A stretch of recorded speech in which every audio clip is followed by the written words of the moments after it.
नमस्कार. नमस्कार. कलापुष्पच्या या 7व्या कलामंथनमध्ये आपलं मनपूर्वक स्वागत. आज छायाचित्रण कलेतील एका मनस्वी कलावंतांशी आपण संवाद साधणार आहोत. एक काळ असा होता की फोटो काढण्यासाठी तालुक्याच्या जिल्ह्याच्या ठिकाणी जावं लागायचं. माझ्या पिढीतल्या बहुतेक जणांनी फोटो स्टुडिओमध्ये जाऊन आयुष्यातला पहिला फोटो 10वीच्या परीक्षेच्या रिसीटवर चिकटवण्यासाठी काढला असावा. फोटो काढून घेणं म्हणजे एकेकाळी श्रीमंतीचं, चैनीचं, कौतुकाचं मानलं जायचं. तो काळ ब्लॅक अँड व्हाईट फोटोचा होता. फोटो काढला की आठवड्यानं मिळायचा. आठवडाभर त्या फोटोविषयी कमालीची उत्सुकता असायची, कुतूहल असायचं. फोटो ब्लॅक अँड व्हाईट असून सुद्धा त्या फोटोत उमटलेले स्वतःचे प्रतिबिंब पाहताना पाहणाऱ्याच्या चेहऱ्यावर अनेक रंग उमटायचे दिसायचे. त्या काळात फोटो स्टुडिओही बऱ्यापैकी दिसायची. फोटोग्राफरचाही चांगला रुबाब असायचा, मान असायचा. अत्यंत महत्वाच्या क्षणांचे, प्रसंगांचे, सोहळ्याचे निवडक फोटो काढले जायचे. त्यामुळे त्याचे महत्व जास्त होते, अप्रूप होतं. म्हणून ते पिढ्यानपिढ्या जपले जायचे, भिंतीवर टांगले जायचे. काळ बदलला. आज मोबाईलच्या रूपानं प्रत्येकाच्या हातात कॅमेरा आला आहे. फोटो काढणाऱ्याला आणि काढून घेणाऱ्याला कसलंच अप्रूप उरलेलं नाही. अशा फोटोंचा काही सेकंदांचा आनंद घेतला जातो. फोटो काढला की पटकन समाज माध्यमावर शेअर फॉरवर्ड केला जातो. या पलीकडे त्याचं महत्व उरलं नाही. मेमरी कार्ड भरलं की तेही डिलीट केलं जातं, रिकामं केलं जातं. कसल्या आठवणी आणि कसले क्षण, सगळंच वरवरचं ब्रेड पाव सारखं. आज कॅमेऱ्याच्या तंत्रज्ञानात कमालीची क्रांती झाली आहे. पूर्वी फिल्मच्या कॅमेऱ्याचा जमाना होता, तो 10 वर्षापूर्वीच संपला. फिल्मच्या म्हणजे निगेटिव्हच्या काळात फोटोग्राफरला तांत्रिकदृष्ट्या खूप चॉईस नव्हता. अशा वेळी फोटोग्राफरच्या कौशल्याचा कस लागायचा. त्यावेळी कॅमेऱ्यापेक्षा फोटोग्राफरचं स्किल महत्वाचं होतं. पिनहोल, पोलोरॉइड, रेंज फाइंडर सारख्या कॅमेऱ्याची जागा आता CLR, SLR डिजिटल कॅमेऱ्याने घेतली आहे. 360, मिररलेस, गोप्रो अशा अत्याधुनिक कॅमेऱ्यांचा काळ सुरू आहे. पूर्वीच्या फोटोग्राफरचं स्किल सध्याच्या कॅमेऱ्याने घेतलंय. तुम्हाला खूप काही करण्याची, शिकण्याची गरज उरली नाही. आणि काही चुकलं माकलं राहिलं तर दुरुस्त करायला कॉम्प्युटर आहेच मदतीला. हे झालं छायाचित्रणाच्या माध्यम तंत्राबाबत. खरे तर कसे टिपायचे यापेक्षा काय टिपायचे हे फार महत्वाचे असते. कॅमेऱ्यामागचा डोळा आणि मेंदू किती प्रगल्भ आणि संवेदनशील आहे त्यावर त्या छायाचित्राचे आशय मूल्य आणि कलात्मक मूल्य ठरत असते. अशा आशय संपन्न आणि सर्जनशील छायाचित्रांसाठी प्रसिद्ध असलेले ज्येष्ठ छायाचित्रकार, लेखक आणि सामाजिक कार्यकर्ते श्री संदेश भंडारे पुण्याहून आपल्याशी संवाद साधणार आहेत. मी माननीय संदेश भंडारे यांचं कलापुष्प आणि सर्व रसिकांच्या वतीनं मनपूर्वक स्वागत करतो. तसेच या मुलाखतीसाठी मुलाखतकार म्हणून फोटोग्राफीची आवड असलेले प्रसिद्ध कवी श्री महेश कराडकर सांगलीहून उपस्थित आहेत. खरे तर ते कलापुष्पच्या परिवारातीलच आहेत. त्यांचंही मी मनपूर्वक स्वागत करतो. अभिव्यक्तीचे माध्यम म्हणून छायाचित्रण कलेकडे गंभीरपणाने पाहणारे छायाचित्रकार म्हणून श्री संदेश भंडारे सर्वांना परिचित आहेत. लेखक व अभिव्यक्ती स्वातंत्र्याच्या लढ्यातील सक्रिय कार्यकर्ते म्हणून त्यांची ओळख सर्वश्रुत आहे. या कार्यक्रमाच्या संवादाच्या माध्यमातून त्याची ओळख अधिक होणारच आहे. त्यामुळे मी थेट कार्यक्रमाला सुरुवात करतो. आणि पुन्हा एकदा मी या दोघांचंही या कलापुष्प ग्रुपच्या वतीनं मनपूर्वक स्वागत करतो. आणि भंडारे साहेब, आपल्याला पहिला प्रश्न, खरं तर हा संवादाच असा होणार आहे तास दीड तास. आणि या संवादामधून तुमचं छायाचित्रण कलेकडे बघण्याचा सगळा जो काही दृष्टिकोन आहे तो सगळा दृष्टिकोन सगळ्या रसिकांपर्यंत, या विशेषतः दृककलेतील सगळे रसिक जास्त आहेत या कार्यक्रमाला, आणि या रसिकांपर्यंत हा सगळा आपला दृष्टिकोन पोहोचणार आहे आणि पोहोचवायचा आपला तिघांचाही प्रयत्न असणार आहे. तर मी पहिला प्रश्न सर आपल्यासाठी असा की आपल्या प्रत्येक छायाचित्रणात एक गोष्ट दिसते, काहीतरी कथन करण्याचा प्रयत्न असतो. कधी एखाद्या विसंगतीवर मार्मिक भाष्य असते, तर कधी थेटपणे काहीतरी सांगण्याचा, मांडण्याचा प्रयत्न असतो. प्रत्येक छायाचित्र दर्शकाशी, प्रेक्षकांशी बोलतं, संवाद साधतं, तर कधी प्रश्न विचारतं. हे कसं घडतं, कसं टिपलं जातं?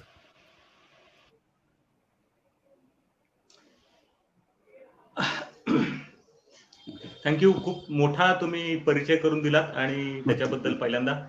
आणि त्याच्यामध्ये 2-3 गोष्टी तुम्ही बोललात. मला वाटतं तुम्ही सुरुवात करावी आणि हा तुमचा प्रश्न आहे तो मी घेतो लगेच. की हो. तुम्ही बोलता बोलला की 10 वर्षापूर्वी डिजिटल टेक्नॉलॉजी तुमच्याकडे. तर म्हणजे तुमच्या माहितीप्रमाणे आणि 10 वर्षापूर्वी आली तर आपल्याला आपल्या सुदैवाने म्हणा किंवा सुदैव हा शब्द मला व्यक्तिशः आवडत नाही, पण तरी सुद्धा एक बोलायचं म्हणून की आपण आपल्या आजूबाजूचा काळ पाहताना आपल्या आजूबाजू जे घडतं ते आपल्यावर परिणाम करत असतं आणि तो परिणाम कुठल्याही चित्रकारावर जेवढा व्हायला पाहिजे तेवढाच फोटोग्राफरवर होत असतो. आणि ते होताना त्यांनी ह्यापूर्वी काय काम केलंय, त्यांनी ह्यापूर्वी काय पाहिलंय त्याच्यावर ते सगळं अवलंबून असतं. म्हणजे तुम्ही जर तुमच्या आजूबाजूचं जग जे आहे ते स्वतःचं कौतुक करण्याच्या मध्ये गुंफलेलं जग असेल तर तुमच्या हातात अत्याधुनिक कॅमेरा आला काय आणि तुमच्या हातात मोबाईल कॅमेरा आला काय, तुम्ही स्वतःचेच फोटो काढत फिरा सकाळ संध्याकाळ आणि त्याच्याच कौतुकात राहा. आपल्या आजूबाजूच्या जगाकडे तुमचं लक्ष नसेल, तुमच्या स्वतःभोवतीच तुमचं फक्त लक्ष असतं. आणि मला वाटतं इथेच कलाकाराचं काम असतं की तो आपल्या आजूबाजूचं जग हे लोकांना दाखवत असतो स्वतःशिवाय पलीकडचं. आणि त्याच्यातलं महत्वाची गोष्ट त्याला जी वाटते ती अभूतपूर्व अशी वाटते ती तो सांगत असतो. आणि ते आणि मगाशी तुम्ही बोलताना बोलला की तुमच्या छायाचित्रामध्ये काहीतरी मुद्दा असतो किंवा काहीतरी विषय आहे असं तुमचं थोडक्यात म्हणणं होतं. तर हो, हो. खरं म्हणजे पूर्वी बघा लोक पत्र लिहायची, हा असं आपण म्हणू किंवा काहीतरी, तर ते कुणातरी काहीतरी आपण बघितलंय म्हणून ते सांगायचे. कुणीतरी युरोपला गेला की पत्र यायचं आणि सांगायचं की मी आज इथे पॅरिसच्या त्या आयफेल टॉवरवर बसलो आहे वगैरे वगैरे वगैरे. आता त्याप्रमाणे लोक त्याचा फोटो काढतात, मोबाईलवर इंटरनेटच्या माध्यमातून पोहोचवतात. म्हणजे खरं म्हणजे सगळ्यांचा मूळ धागा हाच होता की आपण काहीतरी पाहिलंय ते लोकांनी पाहावं, आपण अभूतपूर्व पाहिलंय ते लोकांनी पाहावं किंवा आपण काहीतरी सामान्य पाहिलं ते पाहावं. ते त्याच्या दृष्टीने ते अभूतपूर्व असतं. तर आता प्रत्येक माणसाच्या दृष्टीने जे अभूतपूर्व आहे ते वेगळं असतं, असं ह्या निमित्ताने मला अगदी नम्रपणे सांगावं असं वाटतं. आणि ते वेगळं जे असतं ते तुमचं जे आहे वेगळं, तुमचा दृष्टिकोन आहे तो तुमच्या आधीच्या कामावर, तुमच्या वाचनावर, तुमच्यावर काय संस्कार झाले त्याच्यावरती तो अवलंबून असतो. आणि तो तुमच्या कामात आपोआप येतो किंवा नाही येतो. तुमच्यात नसेल म्हणजे अडत नसेल तर पोहऱ्यात येत नाही अशा अर्थाने जे आपण म्हण वापरतो. तसं तुमचा जो विचार असेल, तुमच्या आजूबाजूचा तुमच्यावर जो परिणाम होतो, तुमची संवेदनशीलता किती आहे त्याच्यावरती अवलंबून आहे तुमच्या कामात ते येणं. त्यामुळे ते कुणी जबरदस्तीने आणलंय असं मला वाटत नाही. ते आजूबाजूला जे आहे ते पाहावंसं वाटतं आणि ते तुम्हाला कोणतरी नॅरेट करावंसं वाटतं, समजून सांगावंसं वाटतं किंवा अभूतपूर्व वाटतं म्हणून ते माझ्या कामात आलं असेल असं मी इथे सांगू इच्छितो. कराडकर सर. नमस्कार संदेशजी.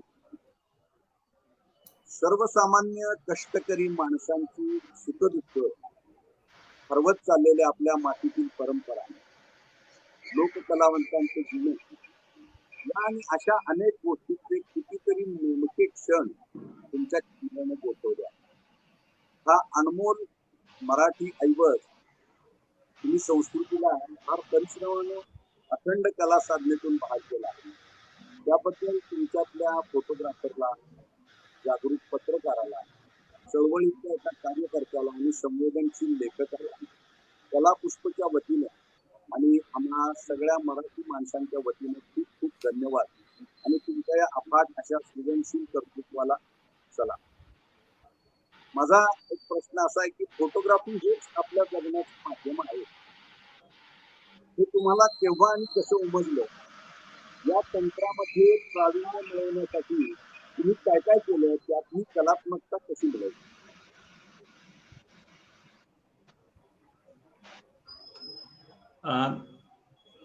कसं आहे, आपण सगळ्या लोक कॉलेजमध्ये गेलो, मी आर्ट स्कूलमध्ये गेलो, अभिनव कला महाविद्यालय म्हणून ते पुण्यात आर्ट स्कूल आहे. तिथे शिकत असताना आपण समोर बसून चित्र काढणे हे होतं. नॅचरली आपला 5 वर्षाचा कोर्स आहे डिप्लोमा, त्यात आपण ते करतो आणि हुबहूब चित्र काढण्यापासून ते आपल्या मनावर जो परिणाम झाला त्याप्रमाणे चित्र काढणं, त्यातलं कमर्शियल आर्टमध्ये असणं, त्याचा उपोजित कलेत त्याचा उपयोग कसा होईल याच्या प्रमाणे आपल्याला शिक्षण दिलं जातं. ते होत असताना आपण आजूबाजूला जगामध्ये त्यावेळेस इंडिया टुडे नावाचं मासिक फार प्रसिद्ध होतं. आपल्याला खूप चांगल्या प्रकारे छपाई करणारे फोटो पाहायला मिळत नाही, तर स्थानिक वर्तमानपत्रामध्ये आपल्याला फोटो पाहायला मिळायचे नाही. रघुराय किंवा रघुवीर सिंग किंवा असे अनेक छायाचित्रकार थोरा मोठे त्यावेळेसचे, त्यांचे खूप फोटो सिरीज त्याच्यामध्ये यायच्या आणि अगदी लहान लहान विषय म्हणजे समजा साधे विषय म्हणजे अगदी हत्ती केरळातनं दिल्लीला नॅशनल गेम करता चाललेले आहेत, एशियन गेम करता. तर हा साधा विषय सुद्धा ते फोटो डॉक्युमेंटेशन मधनं आपल्यासमोर मांडलेला पाहायला मिळाला. म्हणजे त्यामुळे मला असं वाटलं की अरे फार इंटरेस्टिंग आहे, ह्या प्रकारे आपल्याला फोटो काढता आले पाहिजेत. आणि ते इतकं साध्या सोप्या पद्धतीने समजून सांगायचं काम ते करायचे आणि तो अनुभव आपल्याला फोटोतनं द्यायचे. त्यामुळे त्यामुळे फोटो काढायची इच्छा जागृत झाली. तर फोटो काढायचं म्हणजे काय त्यावेळेस निगेटिव्ह, त्याचं डेव्हलपमेंट, टेक्निकल नॉलेज ते मिळवण्याकरता कॉलेजमध्ये जेवढी सोय होती तेवढी सोय होती. पण एक सर्टिफिकेट कोर्स मी केला. त्याच्यातनं तो इंटरेस्ट वाढला. स्वतःकडे सुरुवातीला कॅमेरा नव्हता. मित्राचा कॅमेरा वर्षभर वापरला.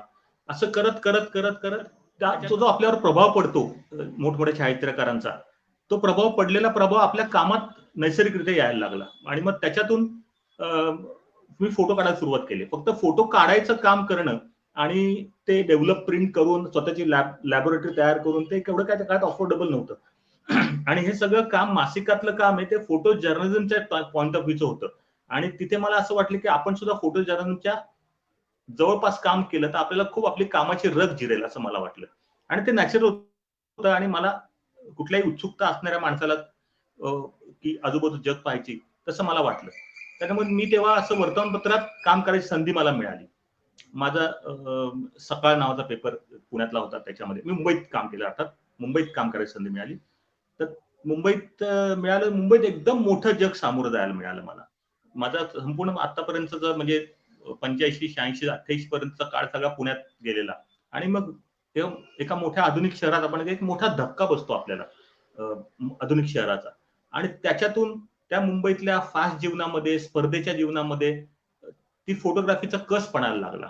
आणि असं होता होता पण मुळात मी माझं शिक्षण जे आहे ते फोटो जर्नलिझमचं नाही, ते आर्टचं शिक्षण असल्यामुळे त्याच्यातूनही मी काहीतरी कलात्मक अभिव्यक्ती होईल असे फोटो आपोआप त्यात यायला लागले. असं करता करता मधल्या काळात मी वर्तमानपत्रात एक काम करणं सोडलं आणि पुण्यात परत आलो. तर पुण्यात आल्यावर मला असं एक वर्षाची म्हणजे जरी मी मधून पुण्यात येत असलो तरी सांस्कृतिक तो पुण्यात बाहेरून वर्षभर मुंबईत काम केलं, पुण्यात परत आल्यावरती एक वेगळंच पुणे वाटायला लागलं. तिथली वाडे असतील, तिथली माणसं असतील. एक मगाशी तुमच्या क्लिपमध्ये एक फोटो तुम्ही दाखवला, एक वैदिक ब्राह्मण एक लुना स्टार्ट करतोय असा एक प्रसंग तिथे मला दिसला विश्रामबाग वाड्यासमोर. आणि तो दिसल्यावर मला एकदम असं अरे इतका इंटरेस्टिंग माणूस आहे त्या आधुनिक जगामध्ये तो पारंपरिक जीवन जगणारा माणूस आहे जो लुना स्टार्ट करतोय. असं हे प्रतिकात्मक गोष्ट फोटोला एक मजा असते ना की तुम्ही परंपरा आणि आधुनिकता ही त्यातून तुम्हाला बघायला मिळते. आणि तो जो हा तुम्ही पाहताय तो फोटो त्या माणसाच्या त्या शेंडी आहे त्याच्यावर छानपैकी एक लुना आहे त्याच्या दृष्टीने त्या काळातलं 90-28 सालातलं 89 सालातलं वाहन जे आणि तो किक मारतो, त्या पायात काही नाहीये, जानवं आहे. आणि तो जो परंपरा आणि मागे सायकलवाली माणसं आहेत, परंपरा आणि आधुनिकतेचं जे मिश्रण मला तिथे दिसलं. आणि त्याच्यातून मला असं पहिल्यांदा लक्षात आलं की अरे ही गोष्ट आहे, याच्यामध्ये आपण काहीतरी क्षण गोठवायला आपल्याला मिळायला लागलाय. आणि त्याच्यातनं काहीतरी नॅरेट आपण करतोय, जो ते झालेले नॅरेशन लोक कशा प्रकारे घेतील, काय घेतील त्यांचा मुद्दा आहे. पण मला हे सांगायचंय की परंपरागत माणूस आहे, तो आधुनिक जीवनाला सामोरा जातोय. अशातनं ही हळूहळू सुरू झालं आणि पुढे काम करता करता करता अनेक गोष्टी मग यायला लागल्या.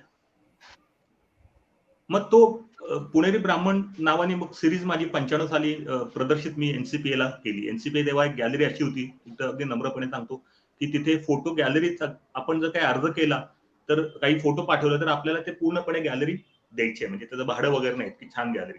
आणि मग त्याच्यात हा सगळा परंपरा आधुनिकतेचा विषय मी मांडू शकलो आणि त्यांनी खूप त्या काळात 95 साली खूप त्याचं अप्रिसिएशन झालं. सर, आपण जे आता बोललात तसेच तुम्ही देवळी, कोनाडे, कुस्ती, बहुरूपी, तमाशा, वारी, डेक्कन क्वीन ते अगदी प्रत्येक माणसाचं चित्रण इमारतींच्या अस्तित्वामागे दडलेला तिचा स्वभाव, हे असे अनेक विषय कसे ठरायचे आणि त्या मागच्या प्रेरणा काय असतात? आता तुम्ही देवळी कोनाडा हा विषय घेतला. आता हा आता विषय म्हणजे देवळी कोनाडा असेल, आपण एक एक घेऊ. देवळी कोनाडा समजा असेल तर मी ज्या पुणे शहरात राहत होतो किंवा आजूबाजू सगळीकडे फिरत होतो, तिथे एक हा असा जो एक असा आकार आहे जो पारंपरिक वास्तुरचनेतला आकार आहे, ज्याच्यामध्ये देव ठेवले जायचे, दिवा ठेवला जायचा पूर्वी, आणि ती घरं, ती वास्तू कमी होत चालल्यात. शहरातले वाडे पडत चाललेत, आधुनिक कॉन्क्रीटच्या इमारती उभ्या राहिल्यात. आणि त्या बॅकग्राऊंड मला लक्षात आलं की हे फार इंटरेस्टिंग आहे. मला अनेक हा जो फोटो तुम्ही पाहताय तो त्या फोटोचा एक मोठा वाडा होता. त्या वाड्याच्या आतल्या बाजूला अपार्टमेंट बांधायला सुरुवात झाली होती, आणि मग त्याच्या सगळ्या अपार्टमेंटचे सगळे विजेचे मीटर ही त्या देवळी कोनाड्यात लावलेली मिळते. तर एकदम पारंपरिक आकार, आणि त्याच्यामध्ये हे आधुनिक विजेचं मीटर, जिथे दिवा किंवा तो आपण असं समजू देव ठेवतात अशी जागेचं. तर तो जो कॉन्ट्रास्ट आहे जीवनशैलीतला, तो पकडला तर तो लोकांना एकदम आपलं वाटतं. देवळी कोनाड्यामध्ये असे अनेक फोटो तुम्ही पाहू शकता की त्यांच्या लोकांचं जे जगणं आहे, आजूबाजू लोकांचं, एकही ह्युमन फिगर त्या छायाचित्रात नाही देवळी कोनाड्या सिरीज मध्ये. ती माझ्या वेबसाईटवर पण आहे. तर त्याच्यामध्ये तुम्हाला दिसेल की पण त्या माणसाने त्या देवळी कोनाड्याचा काय त्याचं नातं आहे ते त्यातनं आपल्याला दिसतं. वर्तमानपत्र एक छायाचित्रकार म्हणून मला इंटरेस्टिंग हा फोटो वाटला की त्या देवळी कोनाड्यामध्ये एक पेपरची रोजची रद्दी भरून ठेवलेली मला दिसली तरी अशीच एका मित्राच्या घरी. आणि त्यातनं ह्या सिरीजचा जन्म झाला असं म्हणू आपण. म्हणजे त्याच्यातनं मी त्यात पाहायला लागलो. मग सांगलीत गेलो, कोल्हापूर गेलो, मराठवाड्यात गेलो, कोकणात गेलो, विविध ठिकाणी, अहमदनगरमध्ये गेलो. विविध ठिकाणी जाऊन सुट्टीच्या दिवशी, अर्थात तेव्हा नोकरी करत होतो मी, सुट्टीच्या दिवशी जाऊन मी अगदी भग्न वाडा झालेला आहे पासून ते आधुनिक कॉन्क्रीटचा इम्पॅक्ट त्याच्यावर येत चाललाय. असं आपोआप म्हणजे कळत न कळत आणि कॉन्शियसली दोन्ही प्रकारे आपल्यावर प्रभाव पडतो आजूबाजू वातावरणाचा. आणि तो सुरुवातीला कळत न कळतपणे आपल्याला जो प्रभाव पडला तो, आणि मग त्याच्या मागे जाऊन कुणातरी घरी विचारून, कोणा स्वयंपाकघर असेल तिकडे देवीत कोणा असेल, हे औरंगाबादचा फोटो पण तुम्ही पाहतात, असे भग्नावस्थेतले देवळी कोनाडे आणि वापरातले देवळी कोनाडे अशाचं चित्रण केल्यावरती ते एकदम प्रदर्शन एकत्रित एक 40 फोटो पाहिले आपण तर त्यातनं एकदम वेगळं जग उलगडतं. आणि त्या जग उलगडलं जे आहे ते इतर कुठल्याही साहित्यामध्ये किंवा कुठल्या ह्याच्यामध्ये तोपर्यंत आलेलं नसलं तर त्याचं एक आपलं म्हणून कॉन्ट्रीब्युशन ते होतं. आणि पुढे आणि त्यातलं आता ह्या सिरीजचा एक हा टीव्हीचा फोटो आहे, ती घरात एकदम महत्वाची गोष्ट आहे. ती त्याच्या बाजूला सजवलंय. हा कोल्हापूरच्या हनुमंतवाडी मध्ये एका गावात मला मिळालेला फोटो आहे. जायचो, लोकांना विचारायचो, बाहेरून लक्षात येतं आपल्याला हे घर इंटरेस्टिंग आहे, विचारायचं, घरात भेटायचं, करायचं, आणि चांगले इमेजेस आपल्याला मिळतात. आपल्याला एक त्याचं तुम्हाला वेळ पण पाहिजे की त्या मागे तुम्ही सारखं डोक्यात तुमच्या ते पाहाल. ही फोटोग्राफी किंवा कुठलेही कला प्रकार आहेत ते काही 9 ते 5 नोकरीचं काम नाहीये.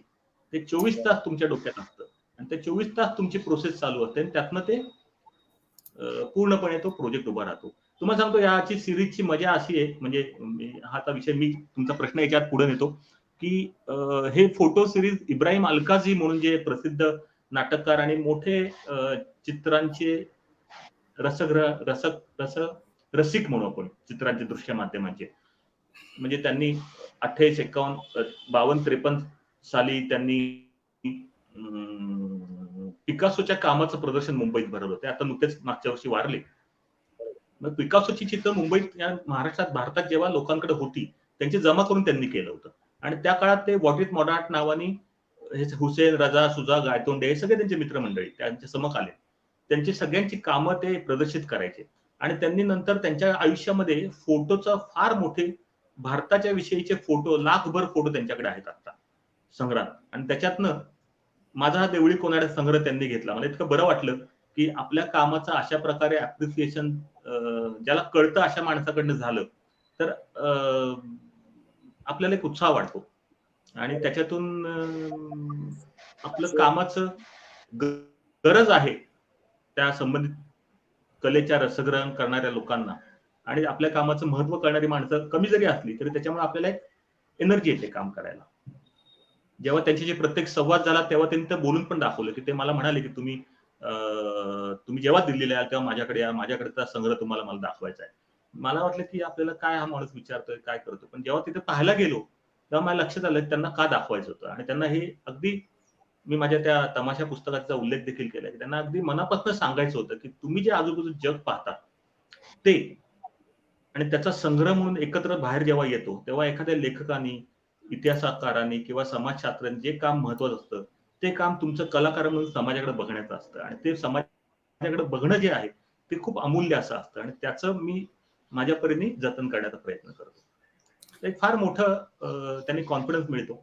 अशा काळात, ज्या काळात मी सकाळ सोडलेलं होतं, म्हणजे माझी रोजच्या महिन्याचं पैसे मिळण्याची नोकरी, त्या काळात ह्या कामात आपण झोकून द्यायचं, नाही द्यायचं, पैसे मिळणार, नाही मिळणार, आपल्या कामाचं अप्रिशिएशन होतंय, नाही होतंय, एक तो टर्निंग पॉईंट असतो. आणि त्यावेळेस आपल्याला वाटत असतं आपल्या लोकांनी कौतुक करायला पाहिजे. त्यावेळेस ते नेमकेपणाने झालं आणि मग पुढे काही फरक पडत नाही. एकदा तुम्हाला झालं की मग तुम्हाला तुमचं स्वतःला एक कॉन्फिडन्स येतो आपल्याला. आणि मग पुढे गोष्टी येत गेल्या. कुस्ती असेल, तमाशा असेल, अशा गोष्टी. सर, आता तुम्ही बोलताना बोलला की खरं तर तुमचा पिंड जो आहे तो कलावंताचा आहे आणि तुमचं शिक्षण सुद्धा अभिनव सारख्या कला महाविद्यालयात झालं आणि त्यानंतर तुम्ही सकाळसारख्या वृत्तपत्रामध्ये जर्नलिझमचं फोटोग्राफी केली. पण फोटो जर्नलिझम आणि आर्ट फोटोग्राफर याच्यामध्ये किती अंतर आहे हो सर? म्हणजे काय अंतर असतं का? वृत्तपत्रीय बातमीसाठीचे फोटो आणि स्वतंत्र अभिव्यक्ती म्हणून टिपलेले फोटो याच्यामध्ये तुम्ही कसा फरक करता? आता हा फरक राहिलेला नाहीये. गेल्या म्हणजे मगाशी जसं तुम्ही उल्लेख केला की 10 वर्षापूर्वी तुमच्याकडे डिजिटल फोटोग्राफी आली. डिजिटल जगामध्ये डिजिटल फोटोग्राफी 1980च्या काळात आली होती. 80-90च्या काळात, 80 दशकात. आपल्याकडे कमी कमी उशिरा येते. मी स्वतः डिजिटल कॅमेरा 95 पासून वापरत होतो. 2000 साली माझ्या स्वतःकडे आला होता कॅमेरा, बरोबर 20 वर्षापूर्वी. मी त्याला सामोरे गेलो होतो. मला सांगण्याचा हेतू असा की आपल्याकडे जरी ह्या जर्नलिझमच्या आणि कलावंत असण्याच्या फोटोग्राफीला म्हणजे जर्नलिस्ट लोक म्हणतात की हे आर्ट आहे, आर्ट मध्ये लोक म्हणतात हे फोटो जर्नलिझम आहे. पण जगामध्ये हेनरी कार्टियर ब्रेसॉ असो, त्याने आयुष्यभर फोटो जर्नलिस्ट म्हणून काम केलं आणि त्याचे आर्ट फोटो म्हणून आता गणले जातात. आणि त्याच्या कामाला अत्यंत मोठी कला छायाचित्र म्हणून गणलं जातं. आणि त्याचे मोठ्या किमतीने, म्हणजे आपल्या भारतातले मोठमोठे जे फोटोग्राफर पेंटर असतील, त्यांची किंमत इंटरनॅशनल बाजारात जेवढी आहे त्याच्यात आणि त्याच्याशी जास्त त्याच्या कामाची किंमत त्यांना मिळते. मी पैशाने त्याची किंमत आहे असातला भाग नाही, पण त्याच्या कामाचं महत्व आणि अप्रिसिएशन केलं जातं. म्हणजे मी पैशाचा उल्लेख केला, तुम्ही मागं घेतो थोड्यापुरता. याचं कारण असं की त्याच्या अप्रिसिएशन पॉईंट ऑफ व्ह्यूनी त्याची किंमत मान्य केली जाते. आता कला कुणाला समजायचं नाही समजायचं याच्यामध्ये खूप गमतीशीर गोष्टी आहेत. म्हणजे तुम्ही सांगकाम्यासारखं काम करताय का तुमची पर्सनल अभिव्यक्ती आहे त्याच्यामध्ये, याच्यावर सगळं आहे असं माझं पर्सनल मध्ये. त्याच्या आपण चर्चेला घेऊ तो विषय वेगळा पाहिजे तर. पण फोटोला कला समजलं जातं. हे पूर्वी मला असं वाटतं, मी जेव्हा कधी 80-83 साली की फोटोग्राफी कला आहे का असा एक प्रश्न तेव्हा फार विचारला जायचा. पण तो प्रश्न आता गेलाय, कारण कॅमेरा हे माध्यम जे आहे ते जरी टेक्निकल असलं तरी त्याच्या मागे डोळा, हृदय, मेंदू आहे हे साबित झालेली गोष्ट आहे. आणि त्याशिवाय नाहीतर मग सगळ्यांच्या हातात कॅमेरे आले. बघा, सगळेच गाऊ शकतात, सगळेच पत्रलेखन करतात, सगळेच काही साहित्यिक नसतात, सगळ्यांच्याकडे मोबाईल आहे, म्हणजे सगळे काही कलाकार नसतात, आर्ट फोटोग्राफर नसतात. त्यांनी काय दिलंय त्या आपल्या कामातनं त्याचा कस लागतो. तुम्हाला मला पर्सनल आवडलं म्हणजे माझा फोटो फार गोरा गोरा छान आला आणि सुंदर दिसला, मी 50-70 वर्षाचे म्हातारे असलो तरी मी तरुण दिसले, तर मला पर्सनली वाटेल की फोटोग्राफर फार भारी आहे. पण म्हणजे तो काही चांगला फोटो नसतो, तो अत्यंत फेक आणि खोटाडा फोटो असतो. ते स्वतःच्या ग्लोरिफिकेशन करता. म्हणजे फोटोग्राफी म्हणजे ग्लॅमर नाहीये, फोटोग्राफी म्हणजे सेलिब्रिटी नाहीये, फोटोग्राफी म्हणजे काय म्हणतो त्याला, प्रमोशनल ऍक्टिव्हिटी नाहीये. हा, फोटोग्राफीचा उपयोग त्या गोष्टी करता केला जातो, पण ते म्हणजे तसं नाहीये. आणि ते तसं नाहीये म्हणून ती कला आहे, नाही तर तो बाजार आहे. सर, आता एक बोलताना पाठीमागच्या प्रश्नामध्ये तुम्ही ब्राह्मण सिरीज करत असताना त्यावेळेला एक वाक्य वापरलं तुम्ही, म्हणजे ते खरं तर वारी एक आनंद यात्रा या पुस्तकात आपण म्हटलंय ते त्या संदर्भात. छायाचित्रणामध्ये एखादा प्रसंग गोठवून ठेवण्याची क्षमता मला छायाचित्रण करायला प्रवृत्त करते. हा गोठलेला किंवा फ्रीज केलेला क्षण तुम्ही कसे निवडताय सर?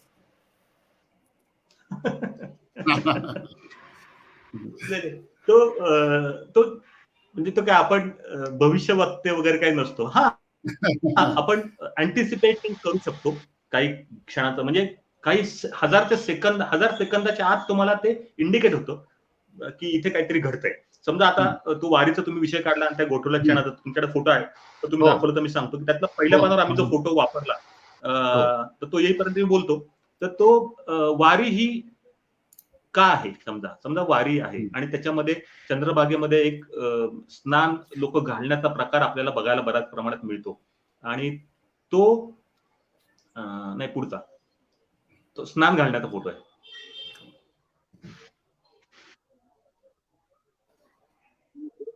या मिस मानायच्यामध्ये नाही.